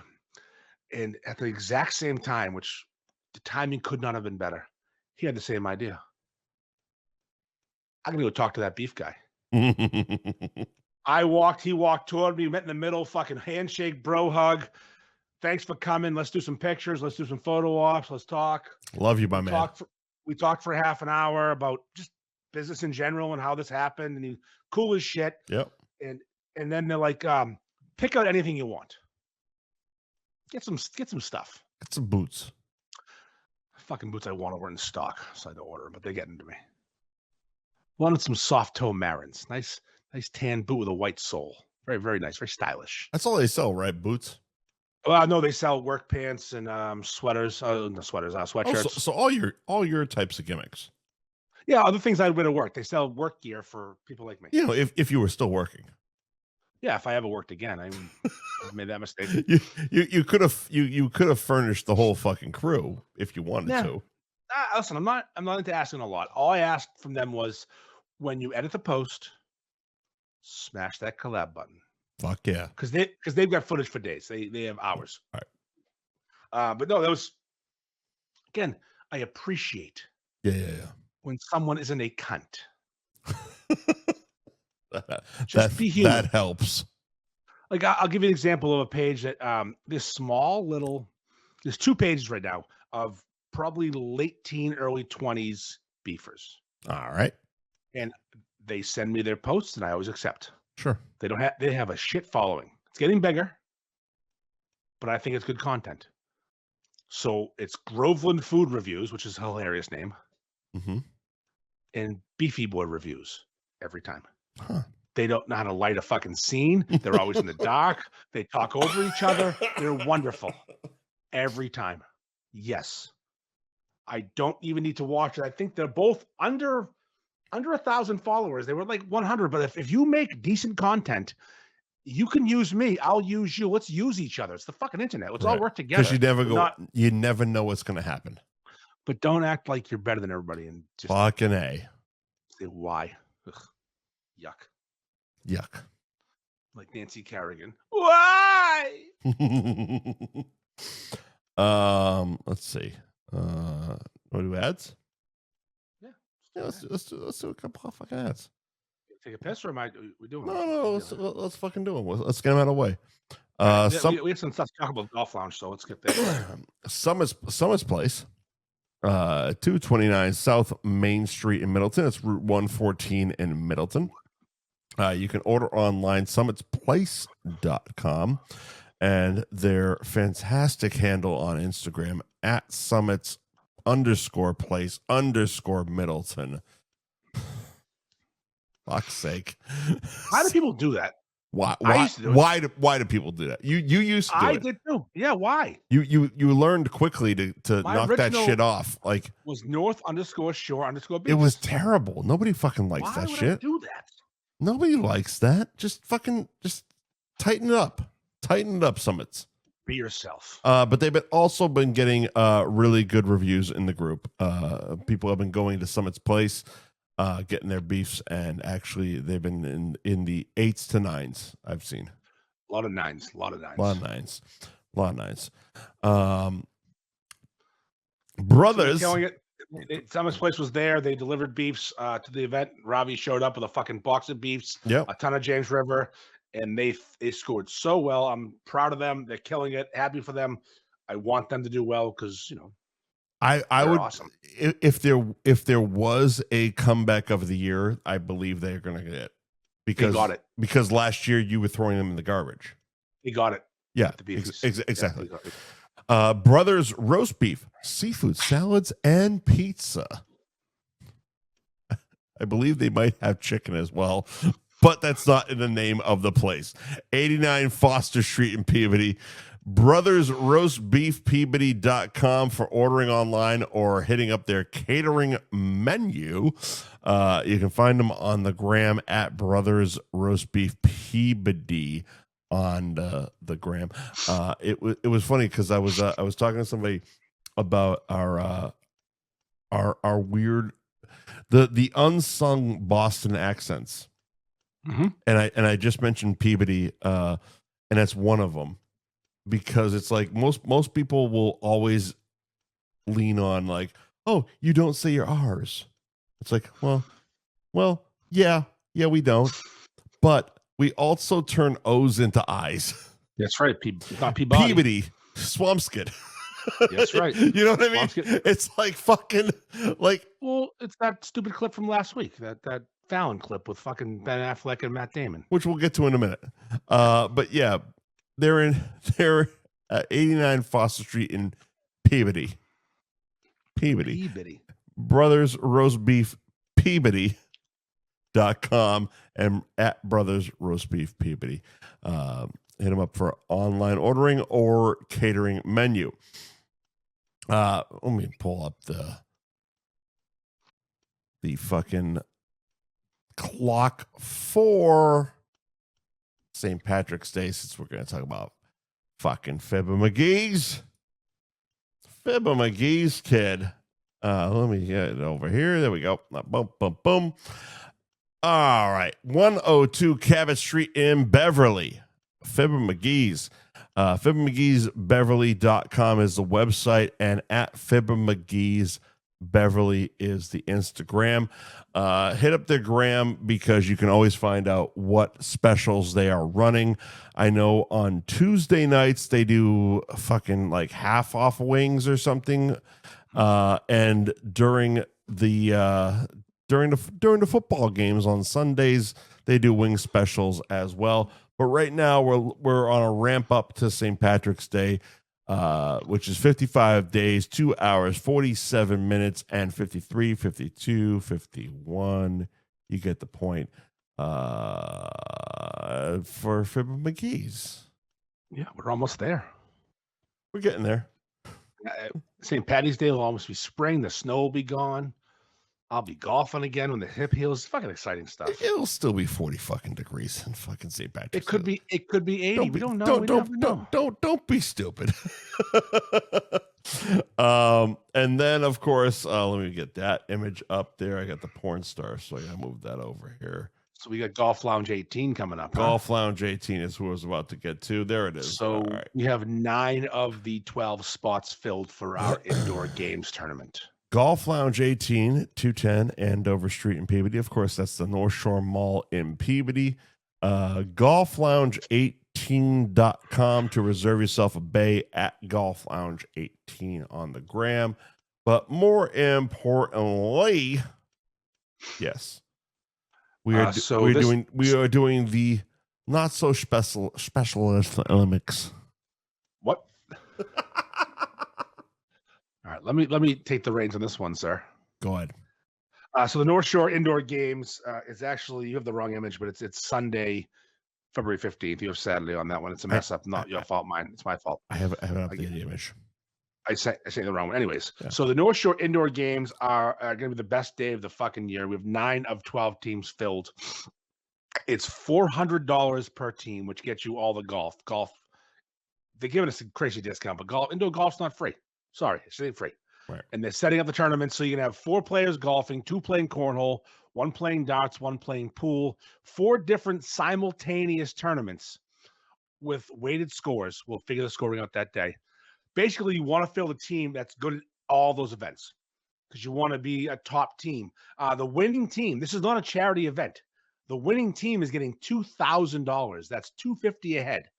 And second and third place are getting their money back. So 25% of the teams are going to not pay a penny for this. And 75% are going to lose some money, but it's a risk. The teams that are being assembled right now are fucking squads. There are people building fucking squads. 3 of the teams sponsor this show.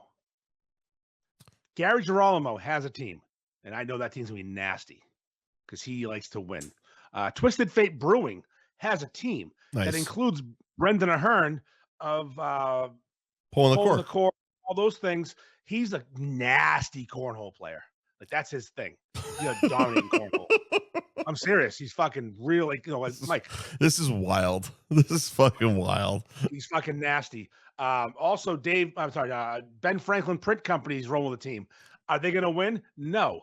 They'll have the most fun, though, I think. They're going to be so high. So high. D-Fran, Harambe himself. Holy shit. Harambe also nasty at cornhole. A fucking cornhole legend.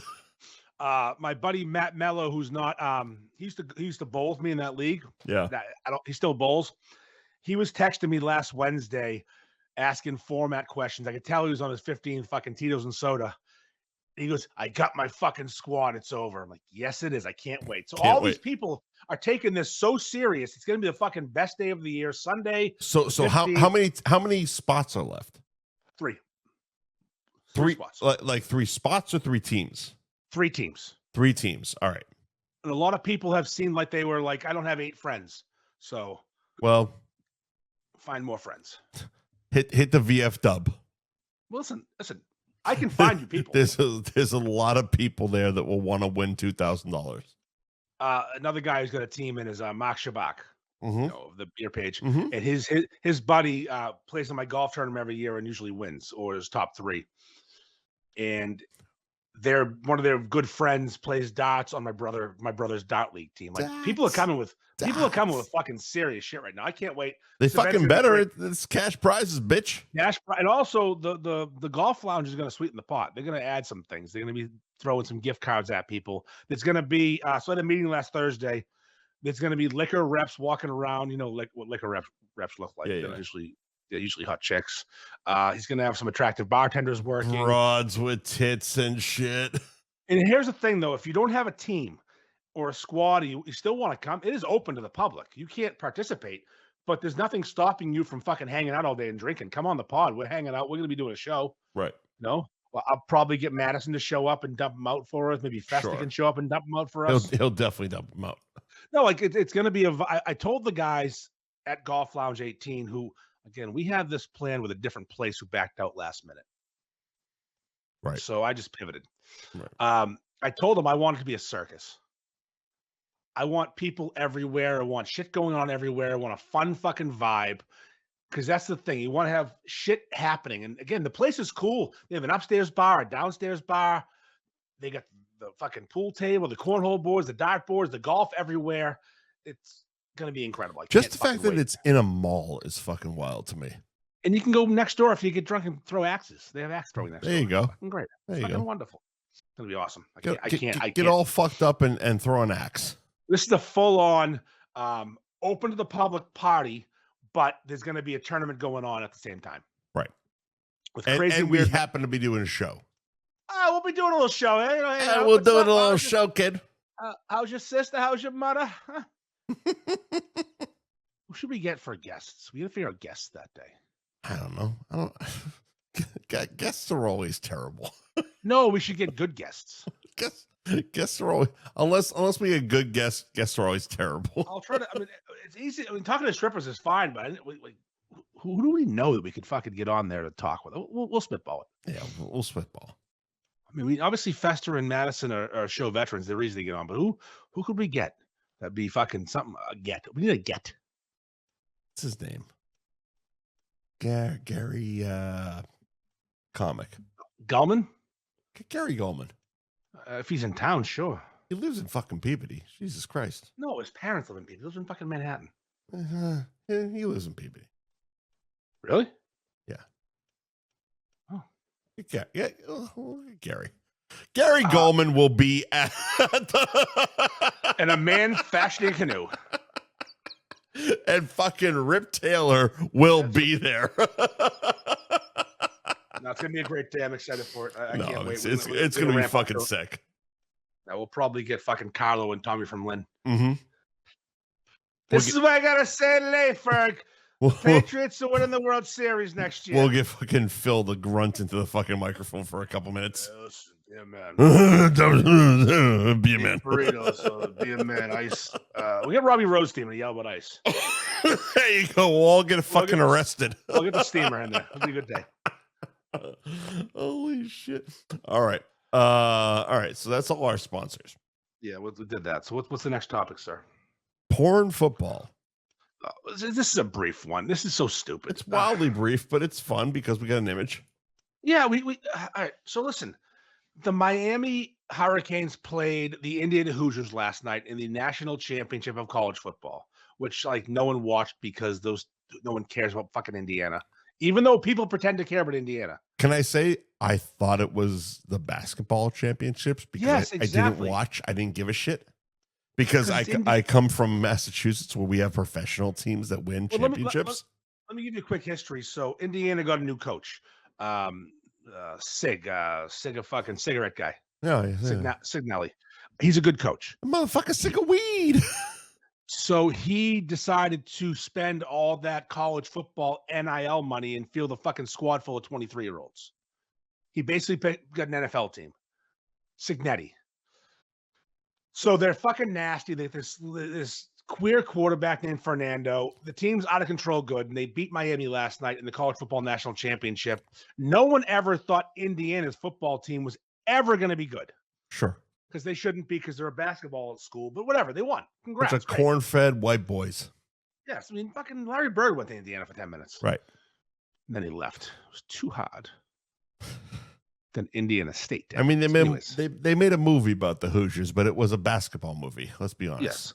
So, long story short, Indiana wins the national championship. ESPN's just showing some crowd stuff like they do. Mm-hmm. They happen to notice a young lady in the crowd who's been filmed many times before. She's a film actress, if you will. During championship games? Leading up to this game, she's been filmed. She's been caught on camera. But no one noticed it because it wasn't on every network, ABC, ESPN, and Disney Plus. Okay. So this particular game, she happened to be in the crowd looking concerned. The Hurricanes, the Miami Hurricanes, had gone down 10 at this point. Sure. She was worried about her team. She goes to Miami. That was surprising. Miami. She's actually a student. She matriculates, as they say. She matriculates. It turns out, though, the cameraman for the ESPN broadcast had locked in on adult film star Abella Danger. Abella Danger. Who I know the name. Do you? Because I didn't.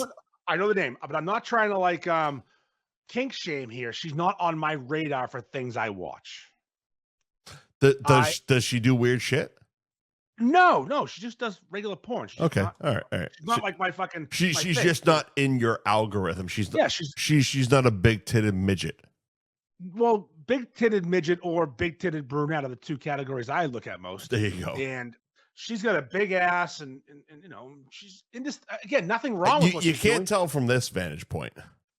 She has big old ass. You can't tell from the ESPN shot that she has a big ass. I consider myself a world-class pervert. She looks like any average fucking Florida woman. Yeah, but then watch her suck a dick, and she's there. You go. There you go. I'm gonna have to do that after the show. Oh yeah. You gotta check. You gotta do some research. So I see these memes pop up today, and I'm so disgusted by myself because again, I'm a world-class pervert. And you didn't recognize her. Nope, I didn't. But you were watching. I watched the game, didn't notice during the game. So okay. So I just thought she was some chick they showed. But you saw, so while you were watching, she popped up on your TV. Mm-hmm. Interesting.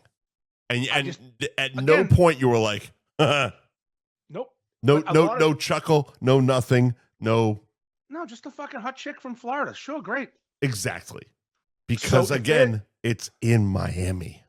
If they had showed Angela White,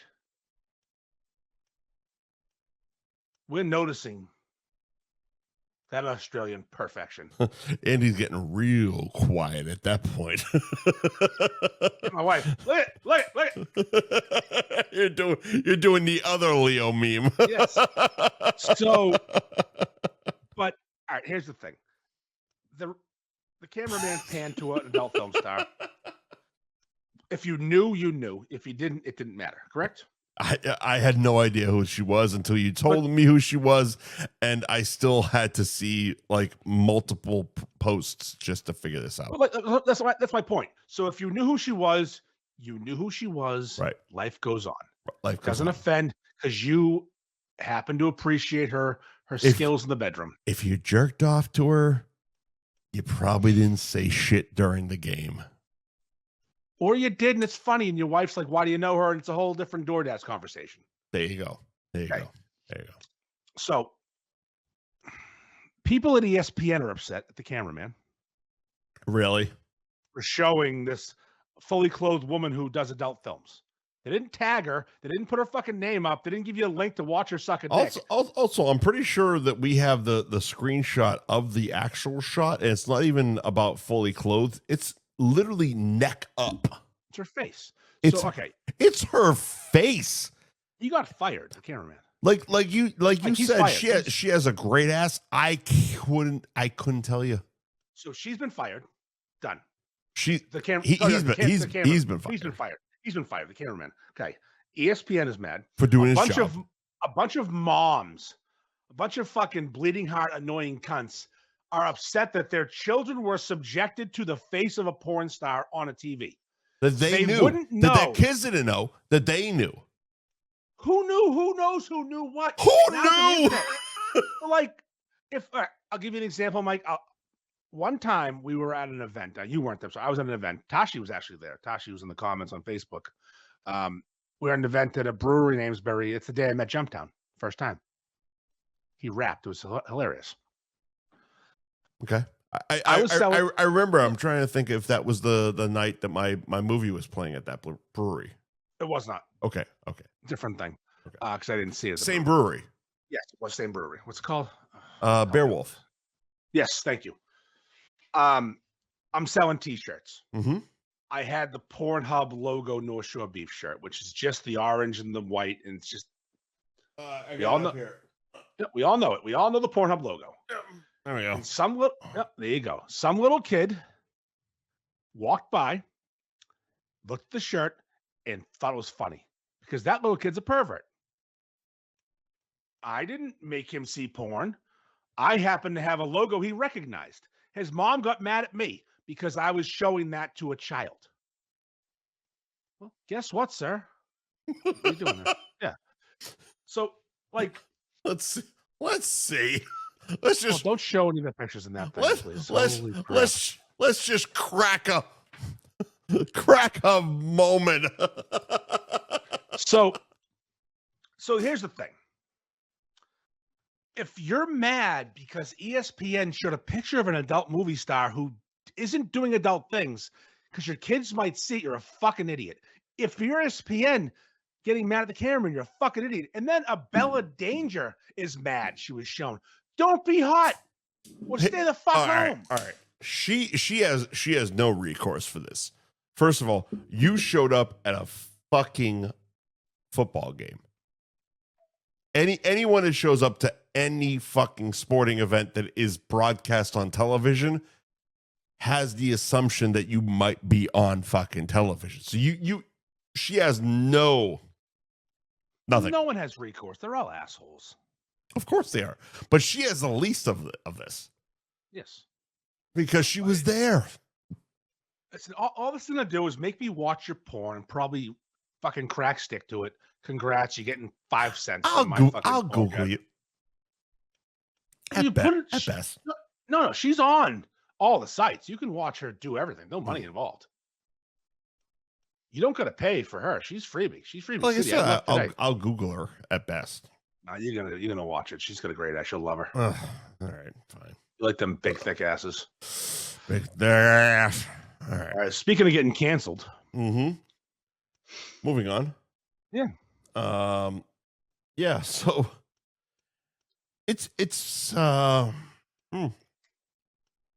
so it's been an interesting run for our boys, Matt and Ben. Well, the Damon Affleck Crow Show. Yeah. So basically the whole marketing campaign for The Rip, which is the movie that's on Netflix right now, with starring Matt Damon and Ben Affleck, has been basically the two of them showing up everywhere and talking about how they've been friends for 40 years. That's the whole promotion for the movie, which at face value is like, oh fuck, this movie's gonna fucking suck. Didn't. No, it's fine. It really didn't. I enjoyed it. It really didn't. I absolutely enjoyed the movie. My the best way I could describe it was it felt like they had a lot of fun making it. Like watching it from an actor point of view, you could see that these two guys were really having a lot of fucking fun making this fucking movie. No, the movie was good. I watched it last night. I convinced my wife to watch it, and she didn't hate it. And she's not a fan of either of them anymore. Really? No, she's not a big fan. Matt Damon said some things. Oh, for fuck's sake! Who cares what people say? Yeah, a little pro Weinstein stuff. Okay. So, but she enjoyed it. Here's my take on that movie, though. Please. That's the best Boston accent they've ever done in their career, and they weren't trying to do a Boston accent. Well, it's a fucking Miami-based movie, and they were just being themselves, and it was perfect. What was my review of it? It's the most Boston Miami. These assholes made Miami so fucking Boston, and it got immediately flagged by fucking Meta. Like, they did a really good. But like their accents were spot on. If they talked like that in The Departed, if Matt talked like that in The Departed, Ben was so fucking locked in. He again, it looked like he was having a great fucking time making this movie, and then watching the promotion of this movie with the two of them going to places. It kind of continued on because in all of their double interviews, Ben was definitely breaking Matt's balls a lot more than the other way around. Well, Ben's had a different life than Matt since they did Good Will Hunting. It's been very different existence. Well, exactly, and that's it's part of it, and we've been kind of talking about the two of them for a little while now, because I discovered their ESPN documentary on the Red Sox Believer. Yeah, I haven't watched that yet. It's, I want to say 6 or 8 episodes, but it's also, and again, I'm a Bruins fan, not a Red Sox fan, but I can understand the mentality of all this shit because I grew up there. And I almost pissed my fucking pants when Matt Damon was talking about pink hats, which of course are, fair weather fans. Women. Fair weather fans. Women. Hang on, because I have a male explanation for this. And he says, I've worn my Red Sox hat all around the world for my entire life. I don't just put it on when they're winning like the rest of these fucking douchebags. There you go. And I'm like, holy shit, I fucking love this guy. I fucking love this guy because, okay. So the year the Bruins won the Stanley Cup, 2011, I was working on the morning show, Carson and Kennedy on Mix.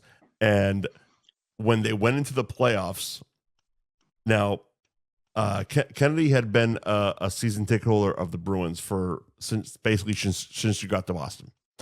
I knew that. We had run into each other at the Garden. We had blah, blah, blah, blah. Carson, I knew was a basketball fan. No harm, no foul. Bruins go into the playoffs. And this guy walks into the studio with fresh, crisp, black and gold shirts and fucking shit. And there's times where I'm like, I don't know why I lost that job. And then there's times like this where he walked in the studio, I go, motherfucker, what is it, the first day of school? And that was before I saw the picture he posted on Facebook of himself in the fucking thing. And then I doubled the fuck down and said, holy shit, you took a first day of school picture, fucker. Well, there is that, like, that there's just that mentality of us where rank the Boston sports teams right now. For me? Yeah.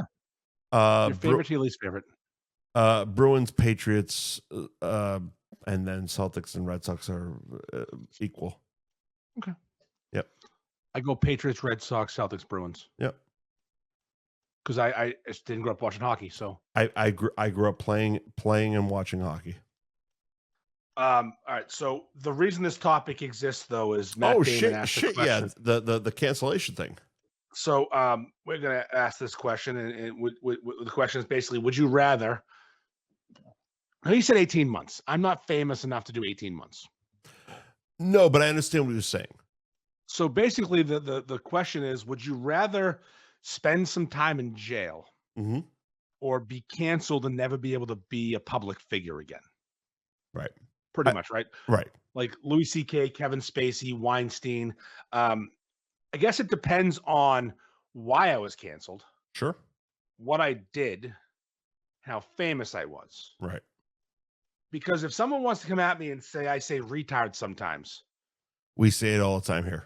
Yeah, and cancel me. Well, fuck you. I'm not going to jail because I'm going to say it. But like, if I'm a sexual predator like Harvey Weinstein, different story. But I'm not. It's a whole different animal.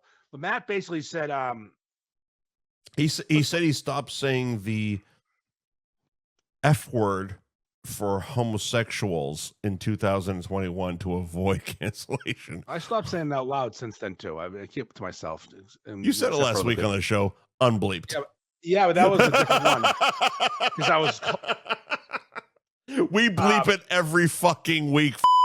No, I was called that. All right, so I guess I'm putting myself in the case of Kevin Spacey. I think that's the perfect example of this. I don't think so. So. He definitely molested people. You think he? See, I think he definitely groomed people and did some. All right, so who would you think the perfect example is? Louis C.K. And I have a reason why. I would not serve time. Louis C.K. would not serve time. Louis C.K. should not serve time. Louis C.K. shouldn't have been canceled. Period. And well, hang on. So the story came out of Louis C.K. And the story came out because of the Harvey Weinstein thing. And Harvey Weinstein, one of the many Harvey Weinstein stories was that he jacked off into a fucking potted plant in a hotel room or some shit. Gotta put it somewhere. Right. And Louis, there was a female comic that came out and said that Louis jacked off in front of her in a hotel room at the Cannes Film Festival or some such shit. Fast forward, that canceled him. Fast forward to someone asked another female comic about the Louis C.K. thing. Like, oh, if this happened to you, and she goes, oh, I was the other woman in that room, and he asked us for permission, and we both said yes. And that happened like a year after he lost his FX show. It was already a year after he got canceled. Faster. So it's like Louis was just a guy that just said, "Can I jack off in front of you in this hotel room?" Question, but I mean, weird question, but he asked. He didn't just come out of the bathroom scrapping. So it reminds me of, remember years ago, Portnoy almost got canceled for spitting a girl's mouth. Yep. And this gem, this prize, this hero woman, because he was about to get canceled for this sexual deviancy. She's like, yeah, no, I wanted that. Yeah. A legend. What an absolute legend she was. Right. Listen, I'm not going to jail unless I do something really bad to deserve to be canceled. And honestly, I don't know if I'll ever get to a level of people giving a fuck to have that option. God, I hope so. That'd be nice. It'd be awesome, right? It almost seems like Matt Damon has done something he's trying to keep quiet. Well, he said a bunch. But if I'm going to give my rating of The Rip, I'm going to give it a 4 out of 5. It was a good movie. It was fun. It's a good movie. It kept me entertained. It was a really good movie. It kind of reminded me of like Bad Boys from the early 2000s with Will Smith and Martin Lawrence. It's just a good action movie. Shit going on, shit happening, a story going on. And you good could cast. tell that the fucking people making the movie really enjoyed making the movie with each other. Get that fucking Asian Stephen Yeun. That's fun. And that fucking hot chick from One Battle After Another. You love her. Oh my God. Oh my God. You and Sean Penn. Fucking great. Love it. I love it. Love it. I love it. We are crushing it tonight on time. So let's do that. Fucking love it. But yeah, no, and here's the thing about The Rip. Really good action movie. Yeah. They too. They did a good job of hiding the twist. Yeah, there's no I speculated a lot. I'll say this much. Once the twist was revealed, it was a B+ ending. But up until that point, it's like, oh fuck, good job. Good fucking job. Well done movie. Well fucking done. And everyone seemed to be like in character and they really enjoyed what they were fucking doing more than anything else. And it's a weird marketing campaign based on the fact that Matt and Ben have been friends for 40 years. But that was basically the marketing campaign. Yeah, because they worked on stage and they were good together. Every single interview was, oh, so you've been friends for 40 years, and what? It's like you almost like you feel for them because like Jesus Christ, do we have to talk about a fucking friendship again? But an Oscar-winning movie 30 years ago. Yeah, and they've been friends for 45 years. Yeah, they're a couple fucking rich Boston kids living the dream, killing it, living the fucking dream. What I did like about it was Ben getting comfortable, because I recently rewatched the Tom Brady roast where he was not comfortable, as you know. Yeah, that was tough night. He was really not comfortable, even for his 15 seconds that he was on stage. But you can see that Ben is very comfortable breaking Matt's balls. He should be. And they should do this. And that to me was like, that's hit my algorithm as I sent it to you many fucking times. Like every time something funny comes up, like, here you go, have fun with this one. But it's like, that to me is really fucking cool that they're still like as rich and as famous as they are. He can fucking break Matt's balls on the fucking Today Show about Matt being shirtless in the fucking Odyssey, being like, are you fucking kidding me? Listen, they're Massachusetts pricks. What the fuck are you doing, guy?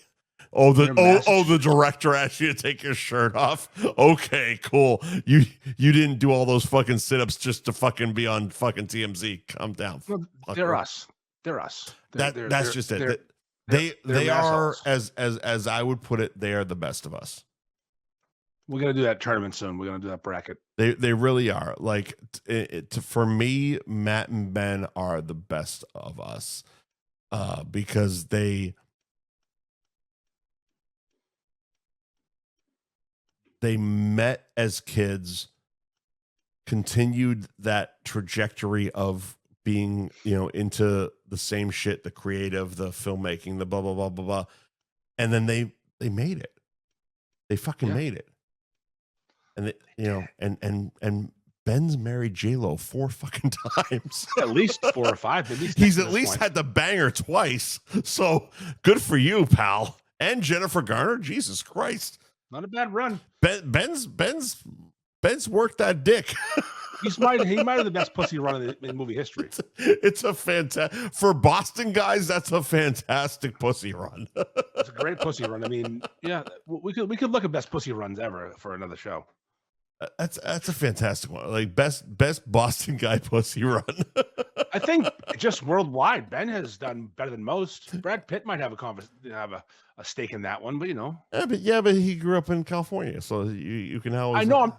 I'm saying for a Boston, for just in general, an actor in Hollywood, Ben's gotten some of the best. He's had a pretty elite run.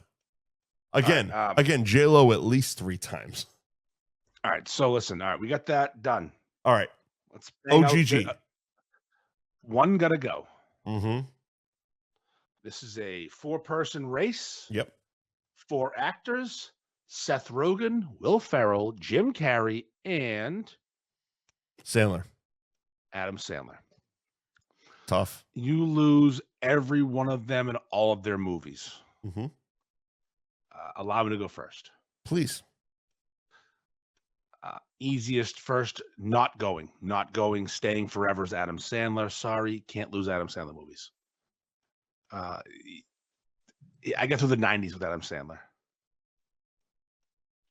Will Ferrell, number 2. Not losing Will Ferrell. Can't do it. Not going to do it. Not going to happen. So it's down to Seth Rogen or Jim Carrey. It's a tough one, and it shouldn't be that hard. Before you finish, Yeah. Okay, so when we say losing them and losing all their movies, yeah, does that mean like cameos, like 2-second parts, or is it they're movies? All right, we'll say they're starring roles. They're leading man roles. Thank you. Go on. Yeah, I mean, Seth Rogen has some overlap with a lot of people. A lot of them have overlap on a lot of people. Yeah. This is an unpopular opinion. Go on. But I'm going to say it. Mm-hmm. Seth Rogen's in a lot of fucking good movies. Yep. Jim Carrey has some of those iconic movies ever, but he kind of got weird. He had the most iconic movies for about 4 years. And I think we're about to say the same thing. I love Ace Ventura. I love Ace Ventura 2. I love Cable Guy. I love Truman Show. Yeah, Truman Show, great. He didn't do as much with other people. He's out. Jim Carrey. Sorry, Jim. Jim Carrey's out. I'm losing Jim. Okay. We had to lose Jim. We got to lose somebody. Someone had to go. Jim Carrey's fucking out. Jim Carrey's out. Sorry. I can't. I love him. He might have the funniest movies of any of these people, but I can't lose the rest of their fucking filmography. I can't lose their IMDb. I literally just bought and watched Truman Show on 4K like last week, and it's fantastic. But no, Jim's done. I love Man on the Moon. I love Man on the Moon. It's a fantastic fucking movie. But out of the 4, Jim's done. I think Seth Rogen is the favorite to lose, but he's been in too many things that are so good. He's been in too many. With Jim, had a limited career and didn't collaborate as much. But again, Seth as the star of the Apatow movies kills it. Liar Liar is great. It's fucking great. And we're losing me, myself, and Irene too. Oh fuck. Okay. Yeah. I mean, I don't know. Maybe here's the thing: is we're saying all this stuff, but when's the last time you rewatched them?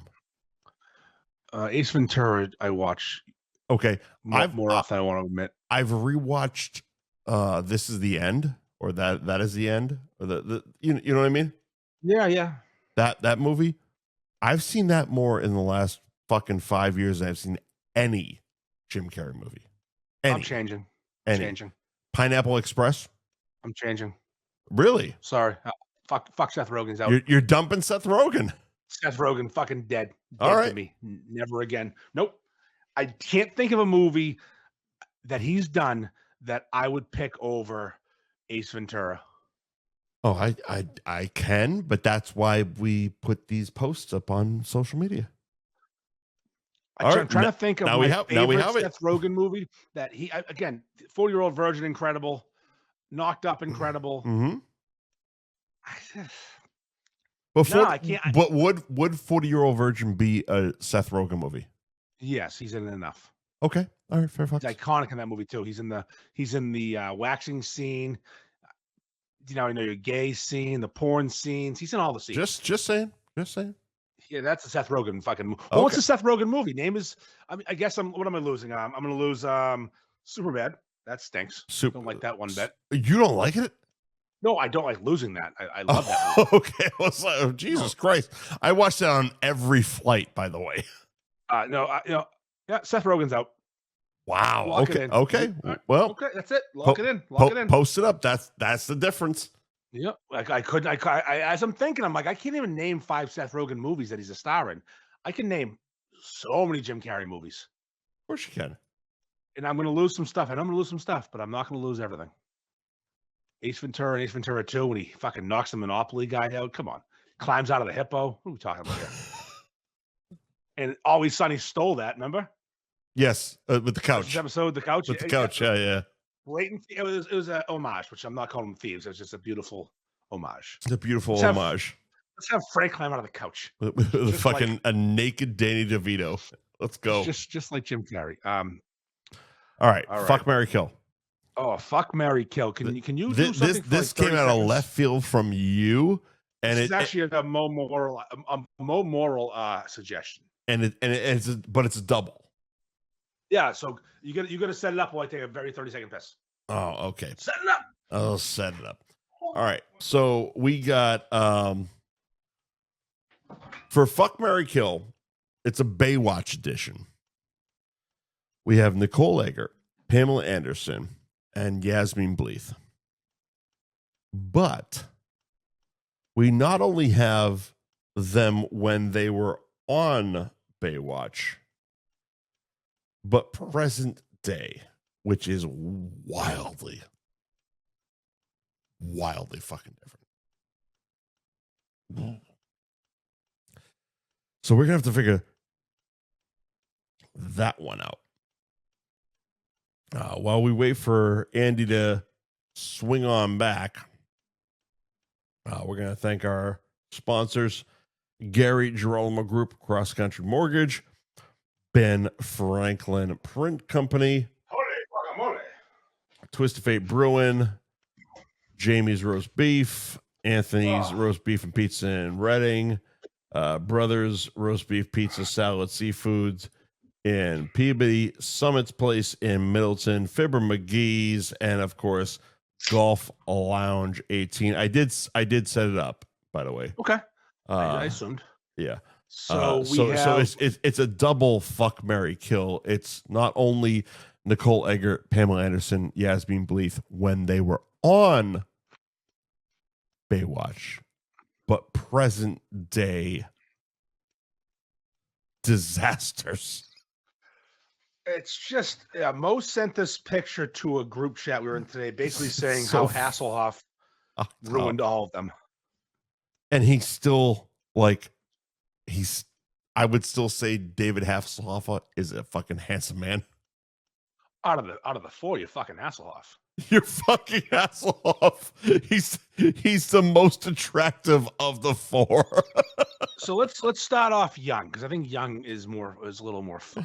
Okay. So fair, in their prime on Baywatch, Nicole Eggert, Pamela Anderson, Yasmin Bleeth, fuck, marry, kill. Fucking Pam, marrying Nicole, killing Yasmin. Fucking Pam, marrying Nicole, and F Yasmin. Okay, so this is a purely sexual. K Yasmin. Killing Yasmin. This is a purely sexual event for me in their prime, because they're all doing well financially. There's no future involved. I'm going based on what I liked back then, and I'm going to marry Yasmin Bleeth. Interesting. I am a big fan of brunettes, as you know. I'm going to fuck Nicole Eggert because Daddy had a crush on her for a long time. And Pam, once I became a little more aware of what I liked, she fell off my radar a lot. All right. I'm not a big fan of blondes. I'm not a big fan of those fake tits. I know they both have fake tits. Everyone has fake tits, by the way. Nicole had better fake tits, and so did Yasmin. Pam got them early, and they were too high in the hog. Now, the image is at their current age. Now you have Pam Anderson, who's still rocking a bod, but she doesn't wear makeup anymore. She washed her face. Nicole Eggert looks like Ellen DeGeneres now. And Yasmin looks like she ate Yasmin Bleeth. So, Mike, She looks like Kyle Broflovsky's mom in South Park. Go pretty on. much. Did you want to go first? Do you want me to go first? Yeah, I'll go first. All right, go on. Now I'm taking into account bank accounts at this point. Really? Well, I'm not doing any of these women for fucking grins. I'm killing Yasmin instantly. I don't know any of their bank account information. Well, I can assume. All right. What else was she in? She's the fattest now. Well, you have the image up. She was in basketball. The image is up. She was in basketball. Yeah, great. That movie. So she's the fattest, which of course hasn't been released since DVD. So we're obviously gonna marry the rich one, who just needs a fucking face and makeup and a better haircut, Pam. Okay. And listen, Nicole Eggert, she can get as old as she wants, and she become a fucking old lesbian all she wants. She knows her way around a dick. I've seen her. Didn't she have a sex tape? She had a softcore Skinamax movie. Yeah, great. I remember. I'm in. I wanted to have sex with her since I was 12. I'm not going to stop wanting to. Yeah. She's the one on this list I've always wanted to bang. The old lady version. We're on the same page. Oh, exactly the same. Exactly the same. Yeah. It's just Yasmin got real fat. So live, but we can't both be fat.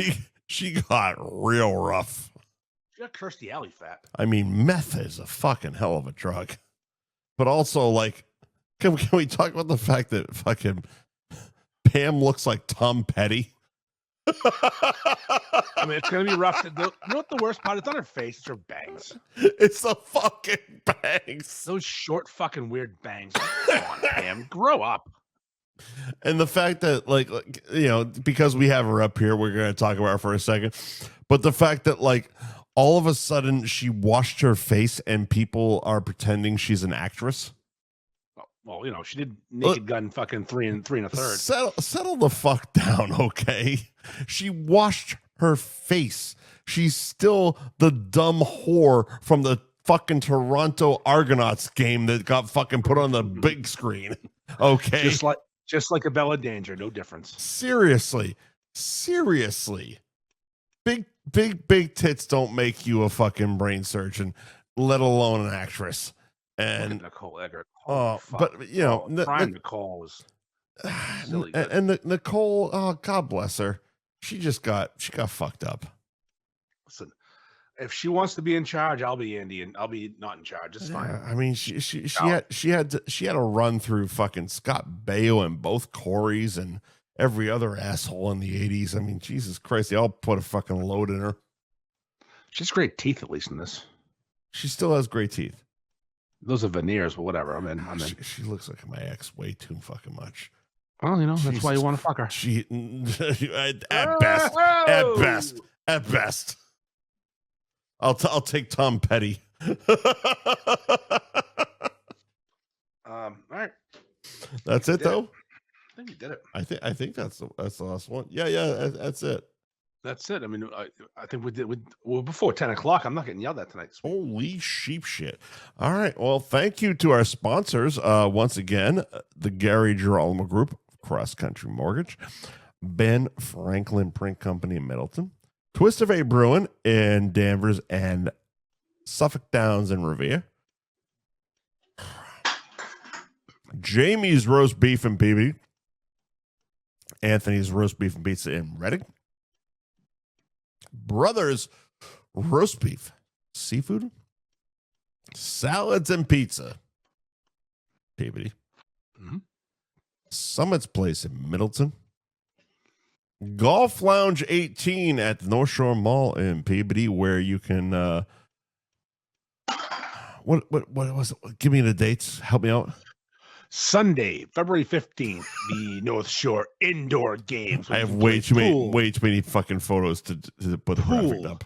Darts, cornhole, and indoor golf. The North Shore Indoor Extra Special Olympics Games. Let's get Jesse Ventura. He's too busy down in the Baja.